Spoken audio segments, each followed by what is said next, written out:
ये स्टार्ट करते हैं, इससे पीछे का हमारा सारा हो गया था। एक हेबर प्रोसेस है, हेबर प्रोसेस थर्मोडायनेमिक्स में ज्यादा कराना सही रहता है, यहाँ उतनी अच्छी जगह नहीं है हेबर प्रोसेस बताने की।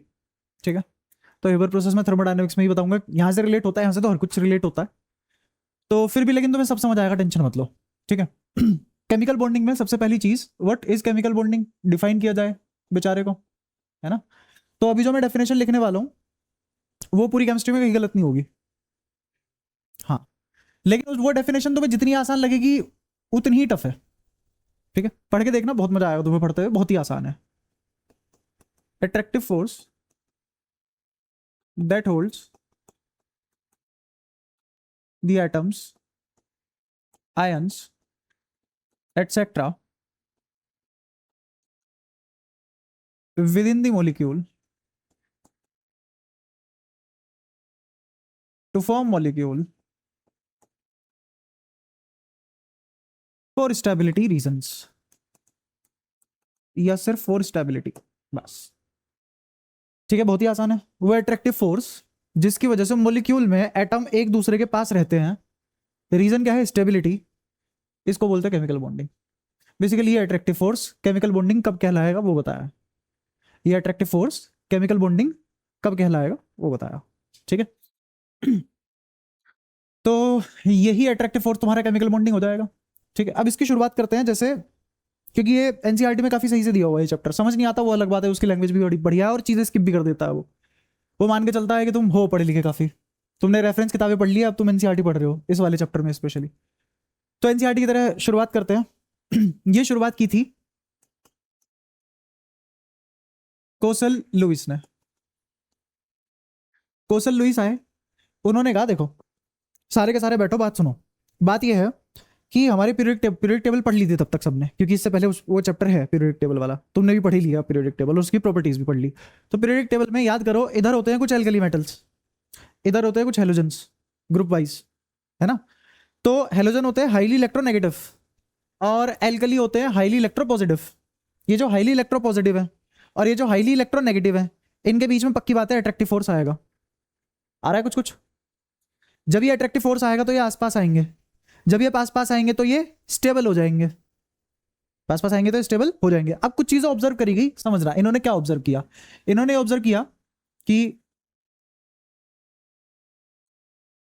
Electro positive alkali and electronegative halogen, ये दोनों मिलकर कुछ तो करते हैं जो स्टेबल हो जाते हैं। अब वो रीजन समझा इन्होंने, रीजन कैसे समझा सुनना। इसमें से हाइड्रोजन को हटा दो अभी, है ना, हाइड्रोजन पाएंगे।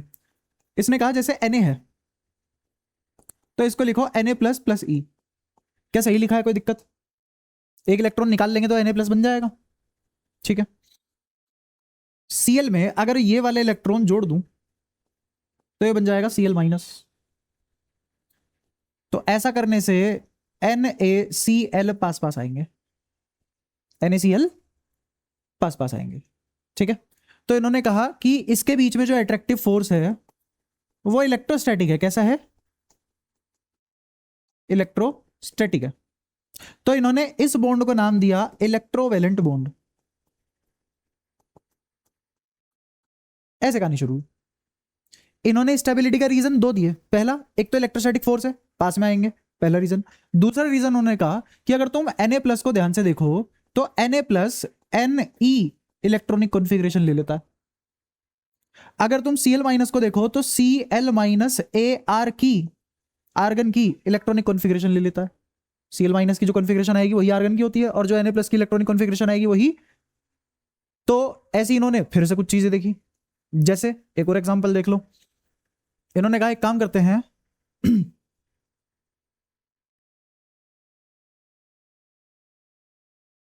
कैल्शियम में से दो इलेक्ट्रॉन निकाल लेते हैं और दो फ्लोरीन पकड़ के लाते हैं और उनमें दो इलेक्ट्रॉन जोड़ देते हैं, तो ये बन जाएगा। अब तुम फिर से देखो Ca2 प्लस कौन सी इलेक्ट्रॉनिक कॉन्फ़िगरेशन ले गया, और ये जो फ्लोरीन है ये कौन से इलेक्ट्रॉनिक कॉन्फ़िगरेशन ले गया, समझ आया।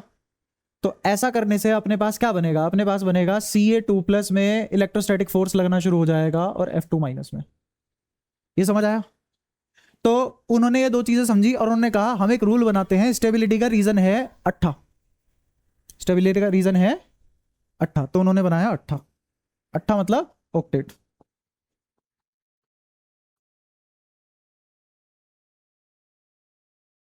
इनको लगा केमिस्ट्री की चाबी लग गई इनके हाथ, सबको लगा, इनको अकेले को नहीं लगा, सबको लगा। उन्होंने कहा ठीक है, दुनिया में सारे एलिमेंट स्टेबल हो जाते हैं अगर वो इलेक्ट्रो ये तुम्हारे इनर्ट गैस, नोबल गैस की अगर इलेक्ट्रॉनिक कॉन्फ़िगरेशन अचीव कर लेते हैं।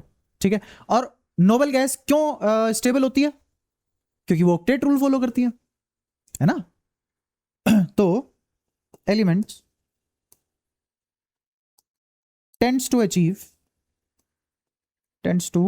Achieve noble electronic configuration which follows octet rule। ठीक है, अब इसमें कुछ सुधार किए, सुधार भी नहीं, रिफाइन बोलो, रिफाइन किया इस थ्योरी को, थोड़ा सा रिफाइन किया लैंगमुइर, इसमें रिफाइन किया इसको, रिफाइंड दिस थ्योरी। और ये किस तरीके से रिफाइन की, उसने कहा कि इसने बेसिकली अबेंडन किया एक कॉन्सेप्ट को, और वो कॉन्सेप्ट क्या था जिसको इसने अबेंडन किया?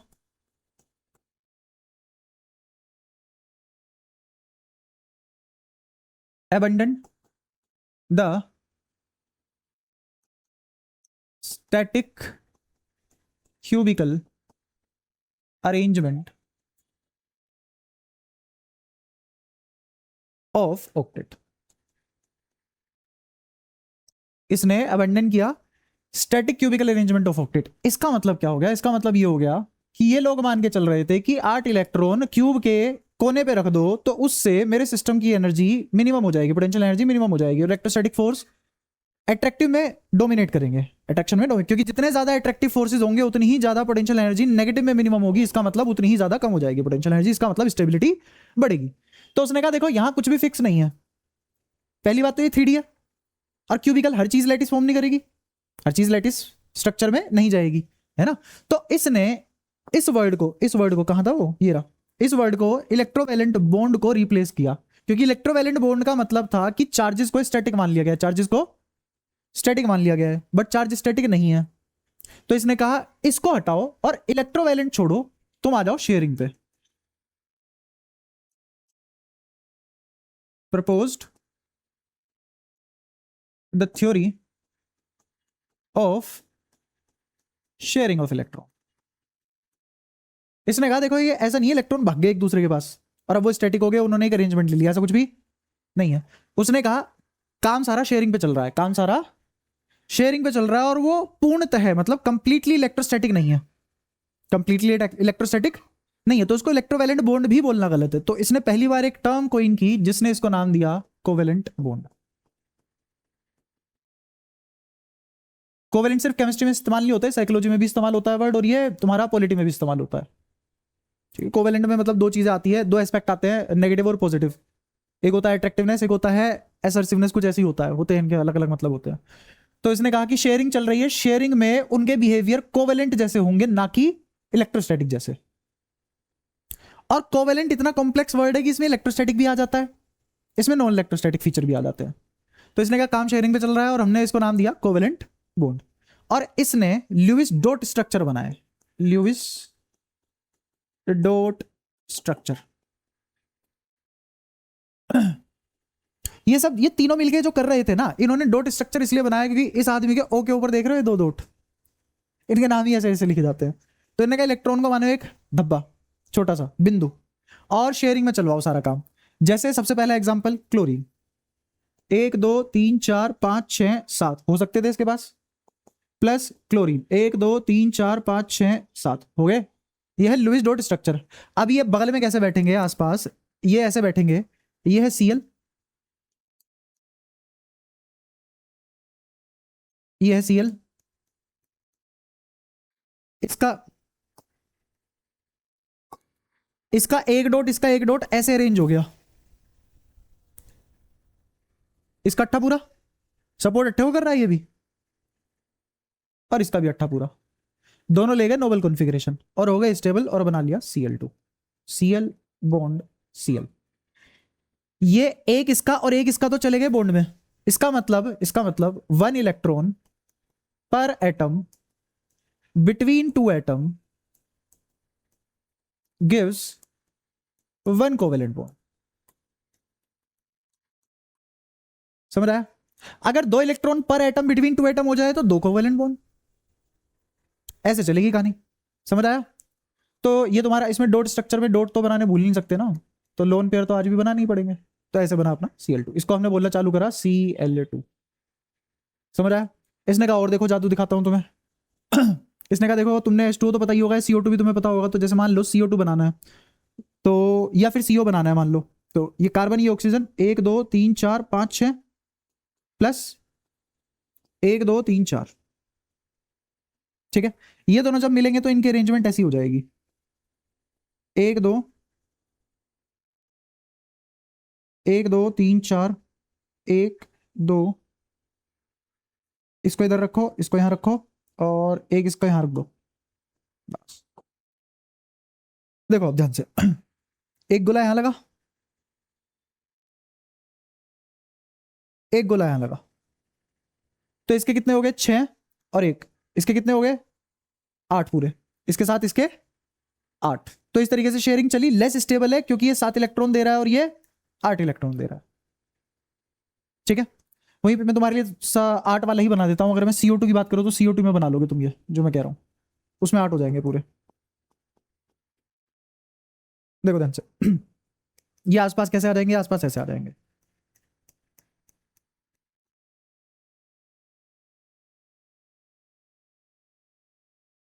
गिनो कितने? 8। गिनो कितने? और ये भी। ठीक है, तो ये बना O double bond C double bond O, इसके ऊपर 1 2 3 4, 1 2 3 4। ठीक है, इन सब चीजों को बोलते हैं लुईस डॉट स्ट्रक्चर। ये बन गया तुम्हारा CO2। ऐसी पानी बना लो। H2O बताओ कैसे बनाओगे? हाइड्रोजन के पास तो कोई एक भी लोन पेयर नहीं होता, बस एक इलेक्ट्रॉन होता है। और ऑक्सीजन के पास, ठीक है, और वो 6 भी कैसे बन जाएंगे? इस तरीके से।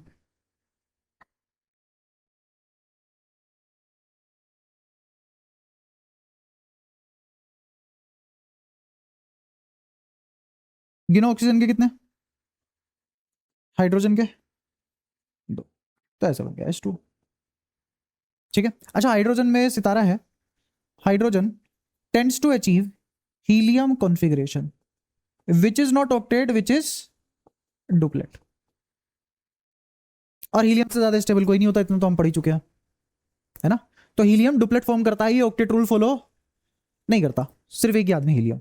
ठीक है, अच्छा और तुम ये भी बना सकते हो, जैसे बताना ये क्या बनेगा।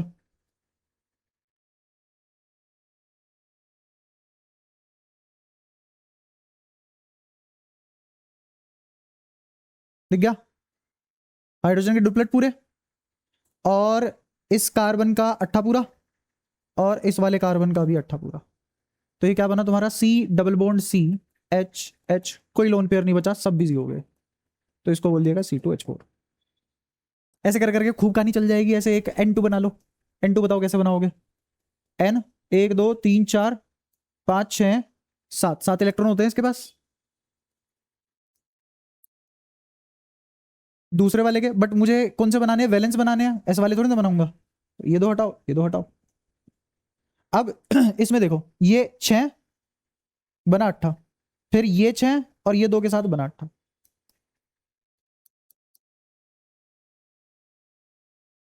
ये हो गया लुईस स्ट्रक्चर। तो ऐसे बनते गए लुईस स्ट्रक्चर। ठीक है, अच्छा अब कुछ कॉम्प्लेक्स कंपाउंड थे, ये तो थे सिंपल कंपाउंड। ये कैसे थे? These all are simple compounds. ठीक है, इनको तो ऐसी शेयरिंग में लपेट लिया हमने, कोई दिक्कत नहीं है ना? अब आते हैं असली बात पे, लुईस स्ट्रक्चर रिप्रेजेंटेशन।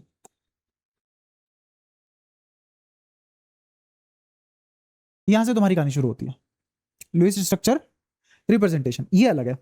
ये कैसे अलग है, इसके कुछ एल्गोरिदम है, वो लिखवाता हूं तुम्हें, और साथ साथ याद करना क्योंकि हर क्वेश्चन में लगाई जाएगी फिर ये। इससे हम डिटेल में चीजें बता सकते हैं, चार्ज बता सकते हैं, रेजोनेंस बता सकते हैं, कब होगी कब नहीं, बहुत सारी चीजें बता सकते हैं। ठीक है, तो एल्गो लिखो।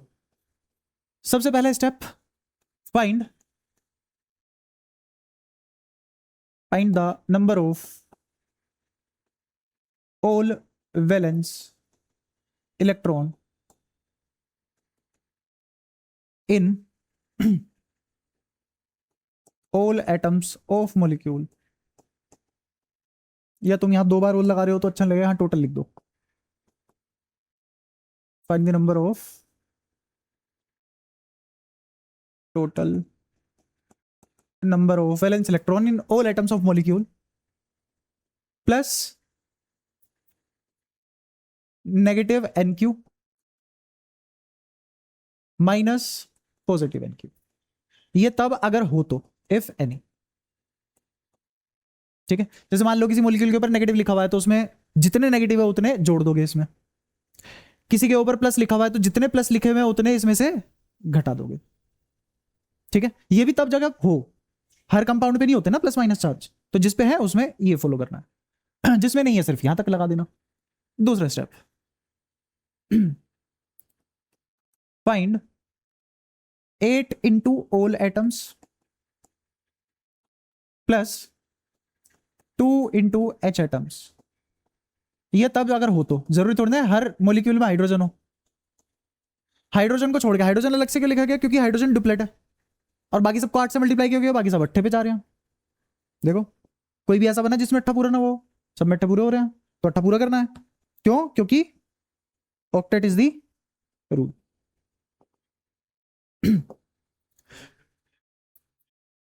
हाँ हाँ, नहीं बिल्कुल भी नहीं, ऑक्टेट को तो ये भी सपोर्ट कर रहा है, ये सब इसी की बदौलत तो हुआ ना।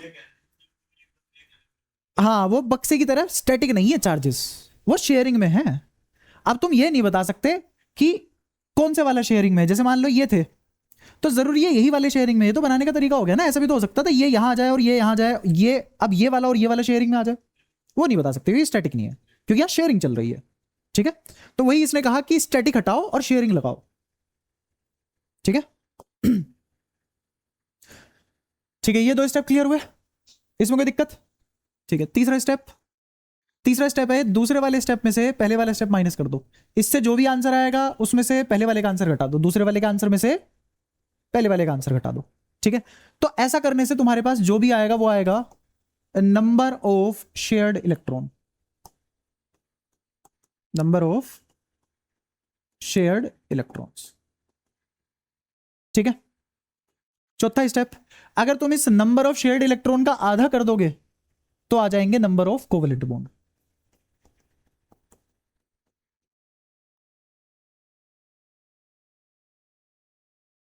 स्टेप 3 का जो भी आंसर आएगा उसका आधा कर दोगे तो क्या आएगा, number of covalent bond.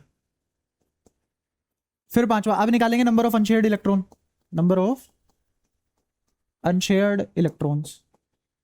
Number of unshared electron कैसे निकालोगे, जो तीसरे का आंसर आया है और जो पहले का आंसर आया उनका डिफरेंस निकाल लोगे, तो पहले वाले में से तीसरे वाला घटा दोगे, ये क्या आएगा, number of unshared electron. Number of unshared electron कैसे आएगा, जो पहले वाले स्टेप से आंसर आया और जो तीसरे वाले स्टेप से आंसर आया उनका डिफरेंस निकाल लोगे, पहले वाले में से तीसरे वाला घटा दोगे, पहले वाले का आंसर में से तीसरे वाले का आंसर घटा दोगे, तो क्या आ जाएगा, नंबर ऑफ अनशेयर्ड इलेक्ट्रॉन। और अगर इसी 5वें स्टेप से जो आंसर आएगा उसको 2 से डिवाइड कर दोगे तो आ जाएगा number of lone pair. Obviously number of lone pair आएंगे, जो शेयर नहीं हो रहे हैं वो लोन पेयर, तो नंबर ऑफ लोन पेयर्स, जो भी 5वें का आंसर आया उसको किससे डिवाइड कर दो, 2 से। इस इंफॉर्मेशन को यूज करके अब एक रफ स्ट्रक्चर बनाओ, draw rough structure using all या यूजिंग स्टेप्स फ्रॉम 1 to 6। ठीक है, अब जो ये रफ स्ट्रक्चर बनेगा इससे तुम्हारे पास कुछ इंफॉर्मेशन आएगी, इससे तुम्हारे पास कुछ इंफॉर्मेशन आएगी, और वो इंफॉर्मेशन क्या होगी, वो इंफॉर्मेशन होगी number of shared electrons, number of unshared electrons. ये जनरली किसके बराबर होता है? ये होता है 8 माइनस शेयर्ड इलेक्ट्रॉन्स। ठीक है, number of valence electron.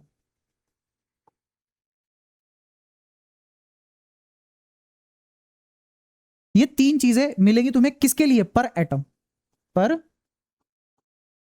Atom. ये तुम्हें इस रफ स्ट्रक्चर से मिलेगी। 8वें स्टेप में क्या मिलेगा? 7वें से ही 8वें पे आ पाओगे। 8वें में तुम्हें क्या क्या निकालना है?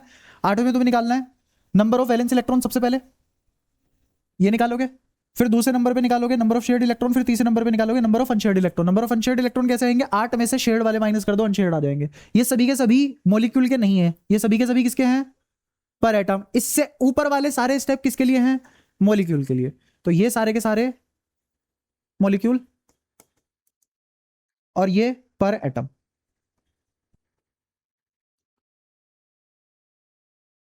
ठीक है, ये सारी चीज निकालने के बाद, ये सारी चीज निकालने के बाद तुमने निकाली क्यों? इसलिए निकाली ताकि तुम एक फॉर्मल चार्ज नाम की चीज निकाल सको।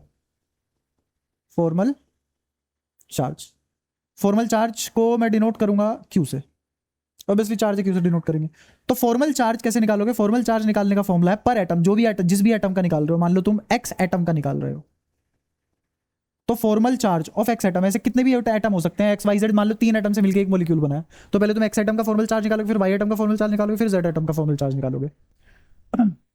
तो फॉर्मल चार्ज कैसे निकलेगा? फॉर्मल चार्ज निकलेगा तुम्हारा नंबर ऑफ वैलेंस इलेक्ट्रॉन है। हाँ, फॉर्मल चार्ज पर एटम ही आ सकता है, क्योंकि एक एटम के ऊपर ही चार्ज निकालेंगे, अलग अलग एटम का अलग अलग चार्ज निकालेंगे। Number of valence electron minus, और ये भी पर एटम ही है, minus number of shared electron divided by 2 minus number of unshared electrons. ठीक है, अच्छा ये चीज याद रखना, इस 7वें स्टेप में, इस 7वें स्टेप में एक बहुत जरूरी बात है। जो भी तुम रफ स्ट्रक्चर बनाओगे, जो भी तुम रफ स्ट्रक्चर बनाओगे, उसमें हमेशा सेंट्रल एटम के रेस्पेक्ट में चीजें बनाओगे। Draw rough structure using step from 1 to 6 with respect to central atom. अब ये सेंट्रल एटम क्या वाला है?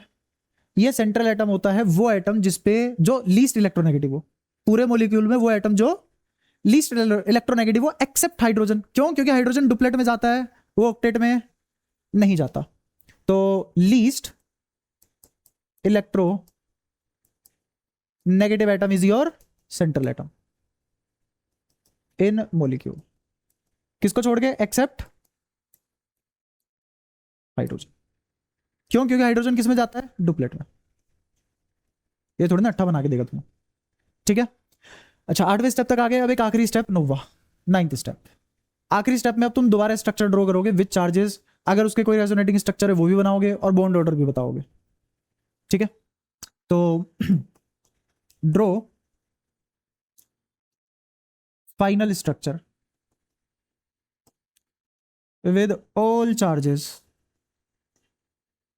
lone pair, bonds and bond order,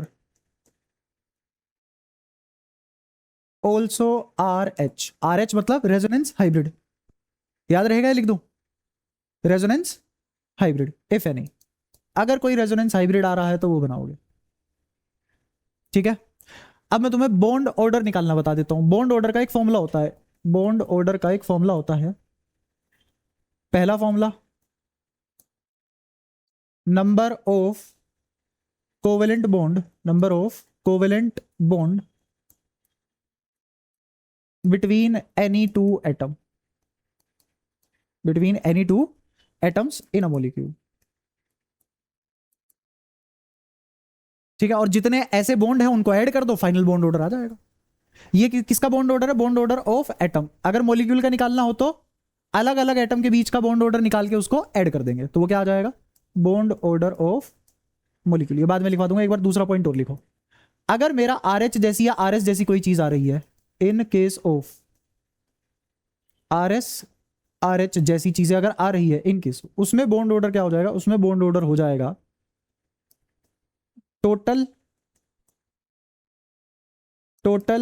number of covalent bond between two atoms in all resonating structure divided by number of resonating structure, number of all resonating structure. ये bond order कब होगा? जब RS या RS जैसी कोई चीज आएगी तो बॉन्ड ऑर्डर तुम्हारा ऐसे निकलेगा। ये तुम्हें अभी मुश्किल लग रहा है, लेकिन जैसी सवाल करवाऊंगा बिल्कुल बहुत ही आथा का आसान है।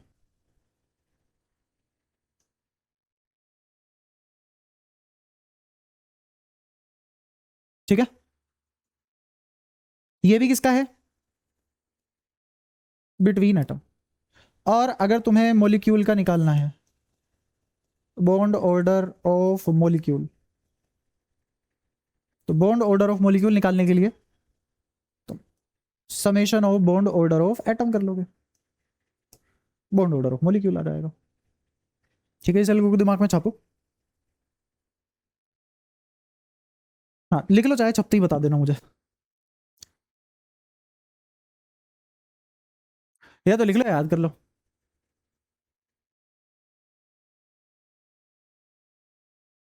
अब फिर वो कौन कौन जाकेगा उस फोन में है?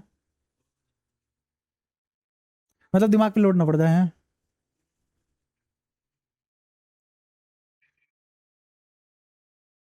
तुझे इस बात का दुख है ना? सही है बेटा, सही है भाई, मुझे मजा थोड़ी ना आया ये काम करके। फिर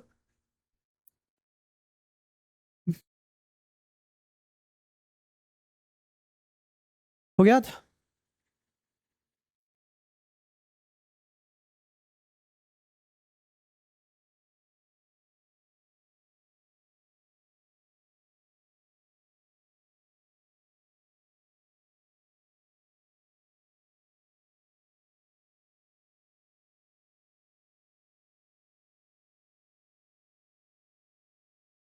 इसमें दो तीन चीजें पड़ी, उसके बाद उड़ गया खोपड़ा।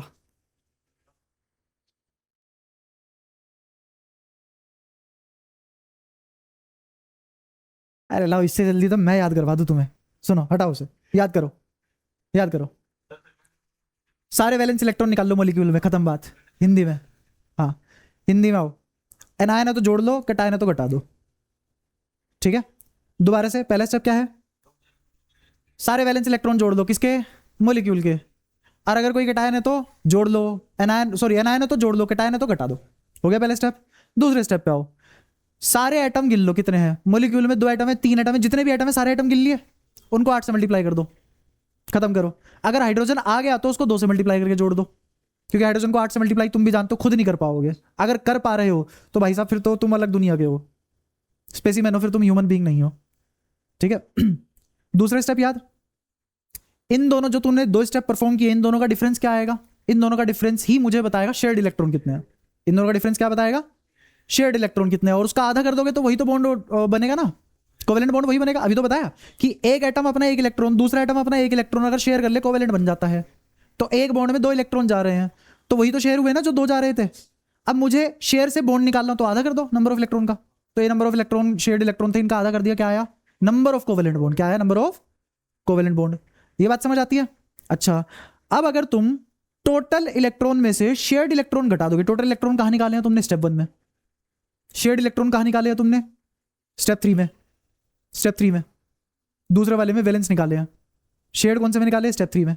तो अब शेयर्ड इलेक्ट्रॉन टोटल इलेक्ट्रॉन में से घटा दोगे तो क्या निकलेंगे? अनशेयर्ड।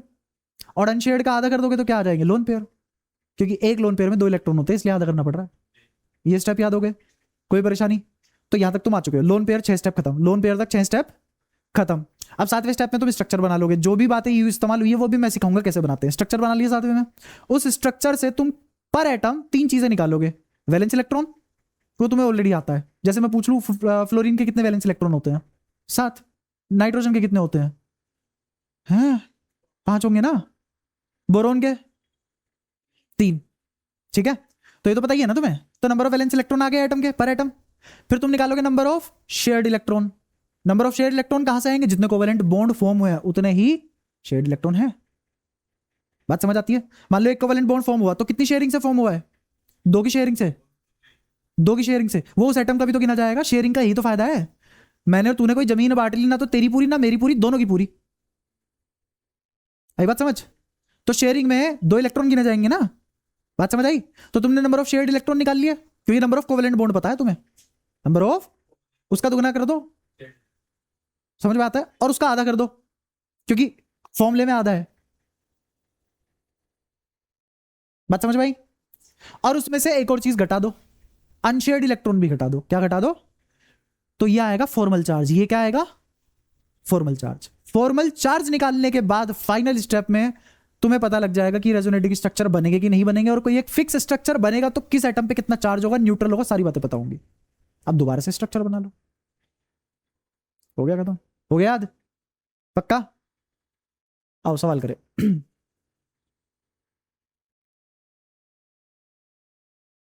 जैसे सबसे पहला CO ही करते हैं, ठीक है? मॉलिक्यूल का क्या नाम है? CO। आओ परफॉर्म करें। पहला स्टेप, कितने वैलेंस इलेक्ट्रॉन है टोटल? बोलो total number of valence electron. 4। और ऑक्सीजन के 6। कितना आया? स्टेप 2 में टोटल एटम कितने हैं? 2। हाइड्रोजन नहीं है, तो 8 इंटू 2 16 आ गया। तीसरा क्या आएगा? Shared electron. क्या आएगा? Shared electron. शेयर्ड इलेक्ट्रॉन कितना आ जाएगा? 16 माइनस 10, तो कितना आया? 6। चौथा step, number of covalent bond. कितने आ जाएंगे कोवेलेंट बॉन्ड? 6/2, मतलब 3 कोवेलेंट बॉन्ड है। पांचवा, ये तो तुम्हें बड़े बड़े स्टेप लग रहे थे, इतने से हैं बस ये। पांचवा स्टेप क्या होगा? कोवेलेंट बॉन्ड निकाल लिया, शेयर निकाल लिया, अनशेयर निकालने हैं। अनशेयर निकालने के लिए क्या करेंगे? सुनना, ये शेयर्ड है और ये टोटल थे, तो 10 में से 6 घटा दो। तो 10 में से 6 घटाने के बाद क्या आएगा? 4। और ये क्या आएंगे अपने? Unshared electron. अनशेयर्ड इलेक्ट्रॉन, ठीक है? अच्छा। अनशेयर्ड इलेक्ट्रॉन के बाद छठा स्टेप, लोन पेयर। तो नंबर ऑफ लोन पेयर क्या आ जाएगा? नंबर ऑफ लोन पेयर आ जाएगा 4/2, मतलब 2। लो, हो गए 6 स्टेप खत्म। अब आ जाओ 7वें पे, स्ट्रक्चर बना लेते हैं। अब यहां तुम्हें थोड़ी सी बातें सिखानी है बस।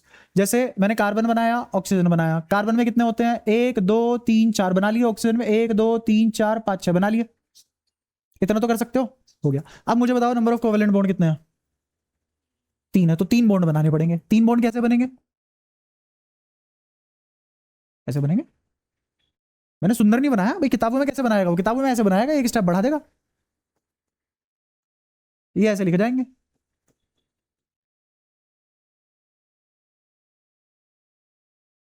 ठीक है?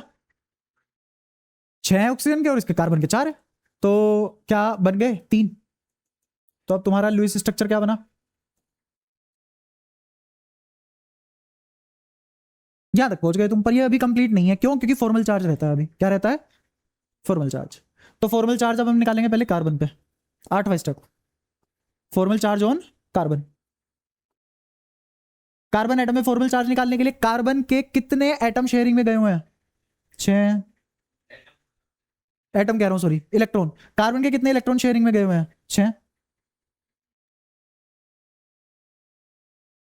ये 6 के 6 किसके हैं? कि पर अकेले कार्बन के हैं क्या? नहीं। मुझे बताओ, क्या अकेले कार्बन के 6 हैं? अकेले ऑक्सीजन के 6 हैं? दोनों के 6 हैं क्या? हाँ, पर इसके भी तो गिने जाएंगे ना, इसके साथ भी गिने जाएंगे। सही बात है। अच्छा। तो बताओ अब क्या होगा आगे? हाँ, फॉर्मल चार्ज निकालना है। मेरे से ही पूछ लो ना, अगर नहीं आ रहा। पीछे क्या करना है? कितने इलेक्ट्रॉन टोटल शेयरिंग में? 6। वैलेंस कितने होते हैं कार्बन के? 4 वैलेंस हो गए। 4 वैलेंस हो गए, माइनस शेयरिंग में कितने हैं? 6/2। अच्छा, 8 में से अगर 6 घटा दूं क्या आ जाएंगे? अनशेयर्ड। 8 में से 6 घटा दूं क्या आ जाएंगे? अनशेयर्ड। तो इसमें से अनशेयर्ड कितने हो गए? 2। क्या करूं पीछे इसमें? आगे समझ। दोबारा से, ये क्या है? Number of valence electron. ये क्या है? Number of shared electron divided by 2 minus unshared electron. Done. निकाल लो इसको, कितना आएगा? इसको काटोगे 3, -3 -2 इज -5, 4 -5 इज। ये बात समझ आती है? दूसरा कौन सा एटम है? ऑक्सीजन। ऑक्सीजन पे फॉर्मल चार्ज कैसे निकलेगा? बोलो, number of valence electron in oxygen, number of shared electron in oxygen, number of unshared electron in oxygen. 6 में से 2 गए 4, और ये कितना 3 माइनस 4 इज -1 + 1, सोच लो +1 ही आएगा वैसे तो, क्यों, क्योंकि 4 में से 3 जा रहा है, इसको 6 में से 2 घटाओ कितना आया +4, और ये कितना आया -3, 4 - 3 इज, आ रहा है समझ,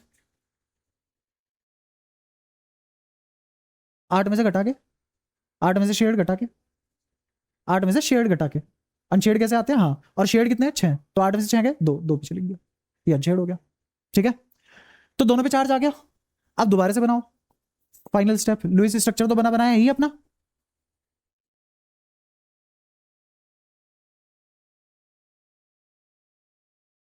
इस पे क्या चार्ज है ऑक्सीजन पे +1, इस पे क्या चार्ज है माइनस, ये है तुम्हारा फाइनल डायग्राम, क्या रेजोनेंस में है, सोच लो, एक पॉजिटिव है एक नेगेटिव है,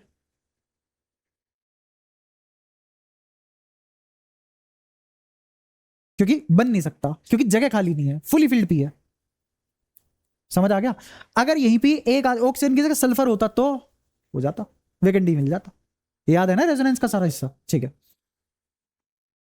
इसीलिए केमिस्ट्री तंग करती है, क्योंकि अब किसको पता है कि हाँ ऑर्गेनिक में जो पढ़ा दिया वो यूज हो जाएगा, वरना मुझे अगर ऑर्गेनिक ना पढ़ाता यहां पढ़ानी पड़ती वो सारी बातें कुछ टाइम के लिए, फॉर टाइमिंग। अच्छा अभी इसको एक और तरीके से बना सकते हैं,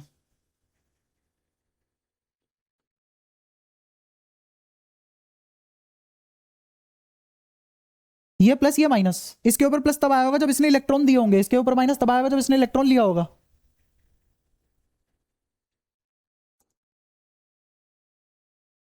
अगर मैं इस बॉन्ड को इस तरीके से बना दूं, ये भी एक कोवेलेंट बॉन्ड ही है, ये भी एक, बट इस कोवेलेंट बॉन्ड का मतलब है कि इधर प्लस है और इधर माइनस है, जहां तीर जा रहा है वो माइनस और जहां से तीर निकल रहा है वो प्लस, तो ये और ये बनाना एक ही बात है, ये और ये बनाना एक ही बात है, हाँ। नहीं अभी रुक जाओ, अभी तुमने कभी पढ़ा है ये सब जो पढ़ा रहा हूं, फिर ये तो शुरुआत ही हुई है मेरी केमिकल बॉन्डिंग की, सोचो सबसे बड़ा चैप्टर 1 महीने चलाने की सोच रहा हूं मैं, ये शुरुआत ही ऐसी है इसकी, तो सोचो कितना कितना कुछ पढ़ाना है, क्या क्या पढ़ाना है, तो अभी तुम उसी उसमें मत उलझो जो तुमने पढ़ रखा है, वो तो निकाल दो अपने दिमाग से, वो किसी मतलब का नहीं है जो तुमने पढ़ रखा है अभी, थोड़ा बहुत बस इसका मतलब है कि तुम्हें बिल्कुल अटपटा नहीं लगेगा, थोड़ा यूज टू हो जाओ तुम बस, वो इतना काम कर सकता है तुम्हारे लिए। अच्छा नोवा आ गया, इसमें बॉन्ड ऑर्डर बताओ कितना, मॉलिक्यूल कितना, मॉलिक्यूल का कितना, बॉन्ड ऑर्डर ऑफ मॉलिक्यूल 3 आएगा, एक एक एक, क्योंकि रेजोनेंस स्ट्रक्चर है ही नहीं, तो बॉन्ड ऑर्डर का सिंपल फॉर्मूला लगेगा कि 2 एटम के बीच में अगर एक एक इलेक्ट्रॉन शेयर हो रहे हैं तो, ठीक है, तो बॉन्ड ऑर्डर मॉलिक्यूल का कितना आ गया 3, और ये सारी बातें हमने कर ली, यहां पे तुम्हारा फाइनली लुईस स्ट्रक्चर बन के तैयार, ये ऐसे नो के नो स्टेप परफॉर्म करने, समझ आया, जो तुम्हें दिखने में भयंकर लग रहा था वो उतना भयंकर है नहीं, वो इतनी सी बात है बस, हाँ। हम्म, हाँ 2 बॉन्ड पाई बॉन्ड है, हाँ वो सब चीजें हाँ क्लियर होंगी, वो सारी चीजें क्लियर होंगी, वही आगे आएगा वो सब, हाँ। पाई वाला पर कौन सा, जो रेजोनेंस में है वो कमजोर होता है, जो रेजोनेंस में नहीं वो थोड़ी ना। अच्छा मुझे बता, क्या पाई बॉन्ड को फ्रैक्शन में मानते हैं, और फ्रैक्शन में मानते टाइम हम चकोर ब्रैकेट यूज करते हैं, और वो चकोर ब्रैकेट यूज करते टाइम हम 0 से 1 लगाते हैं, ये जो 1 के ऊपर चकोर लगा हुआ है ये भी तो कभी ना कभी होता ही होगा, आज वो दिन है हो गया ये 1, ठीक है, कोई परेशानी, आया समझ सब कुछ, इसमें बताओ कोई दिक्कत हो तो फिर आगे बढ़ते हैं, बढ़े आगे।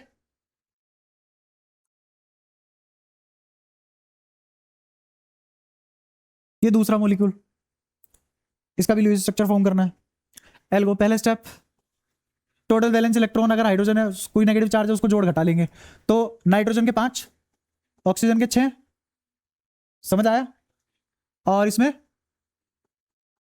तो कितने हो गए 12, बताओ यहां तक कोई दिक्कत, इजी। ये +1 कहां से आया, हाँ क्योंकि एक नेगेटिव था, 1 टाइम इंटू 1 नेगेटिव इज 1, अच्छा वो जोड़ लिया हमने, अगर यहां प्लस होता तो घटा लेते। दूसरा स्टेप, टोटल मॉलिक्यूल कितने 2, हाइड्रोजन है नहीं, तो 2 इंटू 8, फिर तीसरा स्टेप, दोनों का डिफरेंस क्या देगा मुझे, शेयर्ड इलेक्ट्रॉन, बताओ कितने हैं शेयर्ड इलेक्ट्रॉन, तो बॉन्ड बताओ कितने हैं कोवेलेंट बॉन्ड, अनशेयर्ड इलेक्ट्रॉन बताओ। शेयर्ड है और ये वैलेंस है, तो 12 में से 4 घटा दो कितना आ गया? 8। तो लोन पेयर कितने आ गए? अब बनेगा स्ट्रक्चर थोड़ा रफ, जो एग्जैक्ट नहीं होगा क्योंकि अभी हमें चार्ज नहीं पता, चार्ज बाद में निकलेगा। तो 7वां स्टेप, अब सबसे पहले तुम्हारी नजर जानी चाहिए कोवेलेंट बॉन्ड कितने हैं। तो 2 ही बॉन्ड बना सकता हूं मैं यहां। सबसे पहले एल लिखो, 1 2 3 4 5 6 7। फिर O माइनस लिखो, अभी O माइनस भी मत लिखो, सिर्फ O लिखो। O पे कितने होते हैं? 1 2 3 4 5 6, और नाइट्रोजन पे 5 होंगे, 2 हटाओ। ठीक है, इन दोनों को ऐड करेंगे और बॉन्ड कितने बनाने हैं? 2। तो मैं दो दो बिंदु इधर इधर लेके आऊंगा, है ना, वो खेल करेंगे जबरदस्ती वाला।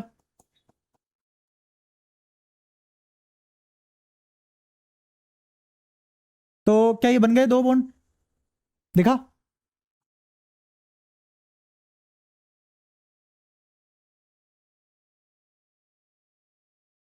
बताओ यहां तक कोई दिक्कत?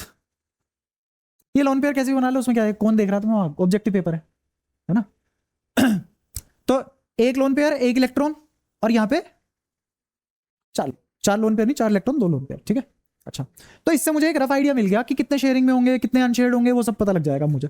तो फॉर्मल चार्ज निकालने की बारी आई। फॉर्मल चार्ज पहले नाइट्रोजन पे निकाल रहे हैं। नाइट्रोजन पे फॉर्मल चार्ज निकालने के लिए नाइट्रोजन की वैलेंसी 5 माइनस कितने इलेक्ट्रॉन शेयर हो रहे हैं नाइट्रोजन के? 4/2 माइनस अनशेयर्ड कितने होंगे? 8 में से शेयर्ड वाले घटा दो तो 4। इसको काटोगे 2, -2 -4 इज -6, 5 -6 इज -1। तो नाइट्रोजन पे चार्ज है -1। फिर ऐसे ही चार्ज निकालेंगे ऑक्सीजन पे, बोलो कितना? शेयर्ड 6 माइनस शेयर्ड कितने? 4/2 -4, तो कितना आ गया? 0 तो आएगा, देख पा रहे हो ना, 6 -6 लिखा हुआ है। ठीक है, अब बनाओ फाइनल स्ट्रक्चर।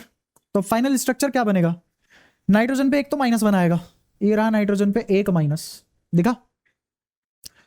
2 बॉन्ड है ही अभी भी मेरे पास। ऑक्सीजन के ऊपर कोई चार्ज नहीं है, इसके ऊपर सिर्फ 2 लोन पेयर है, और नाइट्रोजन के पास, समझ आया? इसमें कोई परेशानी? पक्की बात? अच्छा। अब एक और चीज याद रखना, थोड़ा सा और बताता हूं तुम्हें। जैसे इसने मुझे कहा लोन पेयर 4 होने चाहिए, लोन पेयर कितने होने चाहिए? 4। 1 2 3, ये माइनस साइन लगाने का मतलब यही है कि यहां हमारा स्ट्रक्चर पूरा हुआ है। ऐसी पिछले पे भी आओ, सुनना ध्यान से। यहां कितना है? ये 1। इसको लोन पेयर मत गिनना, कोवेलेंट बॉन्ड का वो है कि अगर प्लस माइनस आ रहे हो तो कोवेलेंट बॉन्ड ऐसे बना लेते हैं। ठीक है, इसमें कितने लोन पेयर होने चाहिए थे? गिनना, कहां है लोन पेयर? 2। कितने लोन पेयर होने थे? 2 लोन पेयर चाहिए थे, समझते रहना। कार्बन पे तो एक और अलग से नहीं आ सकता, तो असलियत में ये धब्बा इसके पास था ही नहीं, समझे? पक्की बात? ये ऐसे नहीं, ये ऐसे बनेगा।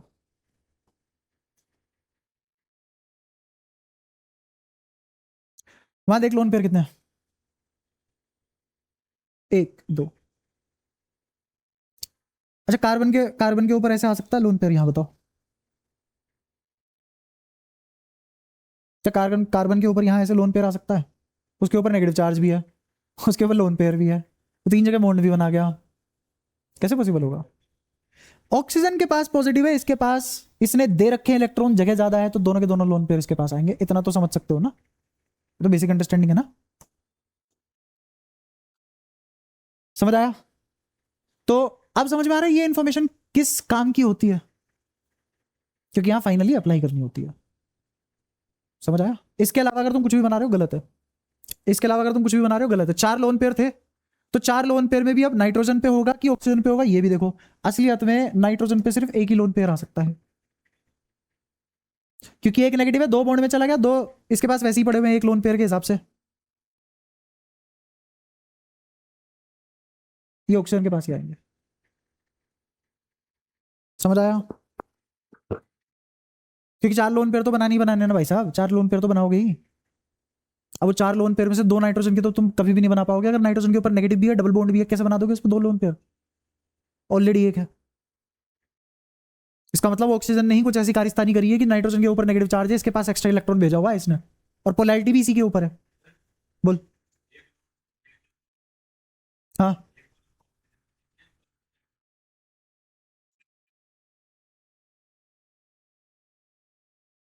हाँ हाँ, सोच ले। हम्म। नहीं, मैं बता रहा हूँ, सुनो, यहाँ पे तुम्हें जो आता है वो नहीं देखना। यहाँ पे जो आता है वो नहीं देखना। क्यों?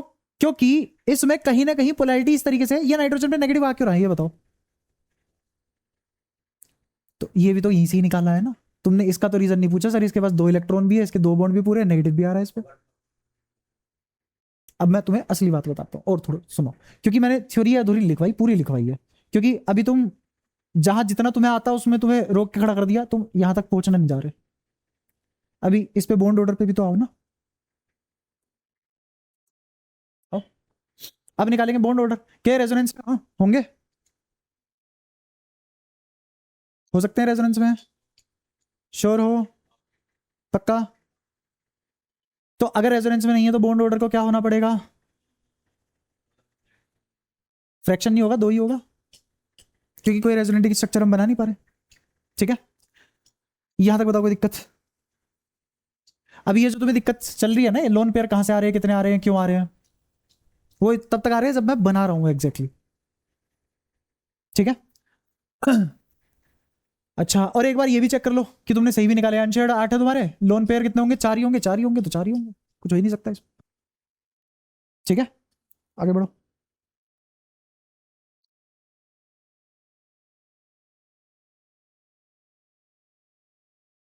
ये बनाओ चलो, O3। फटाफट चलते हैं। मुझे बताओ टोटल वैलेंस इलेक्ट्रॉन। 3 × 6, 18। दूसरा, टोटल नंबर ऑफ एटम 24। आगे बढ़ो। फिर क्या निकालेंगे? Shared electron. बोलो कितने? शेयर्ड इलेक्ट्रॉन 6 कैसे? क्योंकि 24 - 18 इज 6। Covalent bond 3। अब तो डायरेक्ट लिख दू ना। 5 अनशेयर्ड, ये शेयर्ड है, ये 18, 18 से 6 12, तो अनशेयर्ड कितने हो गए? और 12 का आधा, तो इसका मतलब लोन पेयर कितने हो गए? ठीक है। अब इसका बनाएंगे रफ डायग्राम। तो इस तरीके से बना लिया मैंने। मुझे कितने कोवेलेंट बॉन्ड चाहिए? 3। एक बना दिया यहाँ, 2 बना दिया यहाँ। ऐसे ही कर सकते हैं, 3 तो बनानी है ना। तो 3 या तो इस पे बना लो या इस पे बना लो, ऐसे ही बन सकते हैं। आप क्या निकालेंगे? Formal charge. तो 8वां स्टेप इज फॉर्मल चार्ज। इसको पहला ऑक्सीजन नाम दो, इसको दूसरा ऑक्सीजन नाम दो, इसको तीसरा ऑक्सीजन नाम दो। अगर मैं फॉर्मल चार्ज निकालू Q, ऑक्सीजन पहले वाले पे, तो इसके कितने शेयरिंग में है? 2। और वैलेंसी कितनी होती है इसकी? 6 -2/2। अगर 2 शेयर्ड में है, अनशेयर्ड कितने? 6। 6 में से 6 गया 0, क्या बचा? -1। क्या इस वाले पे -1 आ गया चार्ज? ऑक्सीजन दूसरे वाला, दूसरे वाले कितने शेयरिंग में है? 6। और वैलेंसी कितनी? तो अनशेयर्ड कितने? तो क्या जाएगा इसके ऊपर?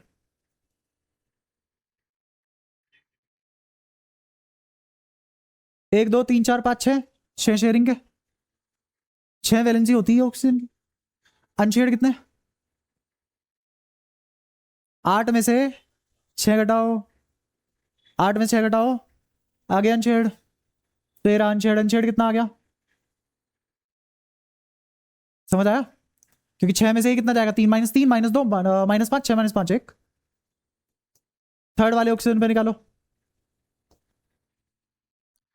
शेयर्ड 4, वैलेंसी 6, अनशेयर्ड भी 4, 8 में से 4 घटाओगे 0। कोई दिक्कत? अब बना लो फाइनल डायग्राम। तो फाइनल डायग्राम आ गया अपने पास। 9वां स्टेप, फाइनल डायग्राम सुनना ध्यान से। पहले वाले के पास माइनस है, दूसरे वाले के पास ये दूसरे वाला प्लस है, तीसरे वाले के पास 0 है। टोटल लोन पेयर कितने होने चाहिए? 6। 1 2 3 4 5 6। कोई दिक्कत? ये बना फाइनल डायग्राम। क्या रेजोनेंस में है? खुल के रेजोनेंस में है, देखो यहां माइनस, यहां प्लस, और ये बॉन्ड बना चुका था तब तक। फिर जब ये डबल बॉन्ड बनेगा, फिर ये वाला यहां टूट के जाएगा, दोबारा से ये माइनस होगा, ये वाला यहां बॉन्ड बना लेगा, तो इन दो में फ्लक्चुएट करता रहेगा ये। समझ आ पा रहा है क्या बोल रहा हूं? तो कितने रेजोनेटिंग स्ट्रक्चर बनेंगे इनके बताना? 3, एक खुद भी तो है। कितने रेजोनेटिंग स्ट्रक्चर? तो रेजोनेंस हाइब्रिड बना पाओगे?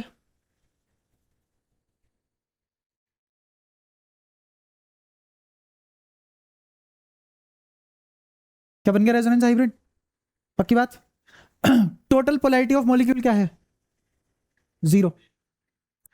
बट टोटल नेगेटिव चार्ज कितना है? ये बॉन्ड यहां भी है, ये बॉन्ड यहां भी है, इसका मतलब मेरा डेल्टा आधा यहां है, आधा यहां है, और एक यहां है। ये तुम्हारा रेजोनेंस हाइब्रिड। तुम ऐसे भी बना सकते हो। और ऑक्सीजन,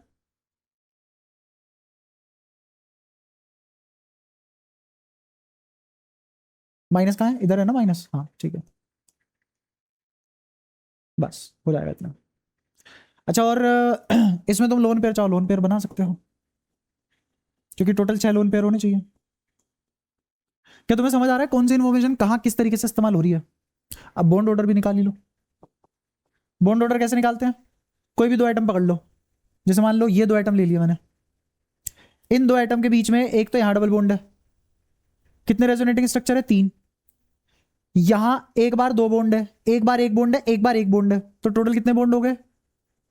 4। टोटल कितने बॉन्ड हो गए? 4। तो total number of bond between 2 atom in all resonating structure are, और टोटल रेजोनेटिंग स्ट्रक्चर आ गया बॉन्ड ऑर्डर। ये बॉन्ड ऑर्डर किसका आया? एटम का। और मॉलिक्यूल का कितना आ जाएगा? ऐसी कितनी जगह है? 2 जगह है, तो कितना आ जाएगा ये? इसके साथ भी तो ये होगा, ये भी तो रेजोनेंस में है, तो एक बार डबल बॉन्ड ऊपर, किसी न किसी स्ट्रक्चर में तो यहां पे भी डबल बॉन्ड आएगा ना। ये बात समझ पा रहे हो? पक्की बात? श्योरिटी है? ठीक है। अब एक बार 3 रेजोनेटिंग स्ट्रक्चर बनवा दो मुझे। हाँ, आओ। अगला रेजोनेटिंग स्ट्रक्चर, लोन पेयर छोड़ो, क्या ये बॉन्ड बना चुके होंगे? अच्छा, क्या यहां प्लस आ चुका होगा? क्या यहां माइनस आ चुका होगा? फिर क्या ये बॉन्ड बना चुके होंगे? फिर क्या यहां माइनस आ चुका होगा? यहां प्लस। इसमें इसमें फर्क है क्या? तो इसका मतलब ये यही तो था। तो इसका मतलब असलियत में मैंने 3 कहा तो तुमने भी 3 कर दिया, असलियत में बॉन्ड स्ट्रक्चर कितने थे? चार्ज तो वही रहेगा, उसमें भी कोई दिक्कत नहीं है। बॉन्ड ऑर्डर बताओ अब दादा, कितना आएगा? 3 बॉन्ड है 2 जगह पे, तो कितना आएगा? बोलो। हाँ, मतलब 1.5, मतलब 3। हाँ, कितने रेजोनेटिंग स्ट्रक्चर है? 2। इन 2 मॉलिक्यूल के बीच में एक में तो 2 बॉन्ड है, और दूसरे रेजोनेटिंग स्ट्रक्चर में 2। हाँ भी कह रही है कंफर्मेशन में। इसमें कितने बॉन्ड है? जो दूसरे रेजोनेटिंग स्ट्रक्चर है इन्हीं 2 मॉलिक्यूल में भी फिर भी 2 रहेंगे। कितने होंगे? 1 होंगे। रेजोनेटिंग स्ट्रक्चर की बात कर रहा हूं, हाइब्रिड की नहीं। तो टोटल कितने बॉन्ड हो गए सभी रेजोनेटिंग स्ट्रक्चर में, इन 2 के बीच में? 3। और टोटल कितने रेजोनेटिंग स्ट्रक्चर है? 2। तो इन 2 एटम के बीच का बॉन्ड ऑर्डर क्या लिखा जाएगा? अरे वाह, आगे समझ? पक्का?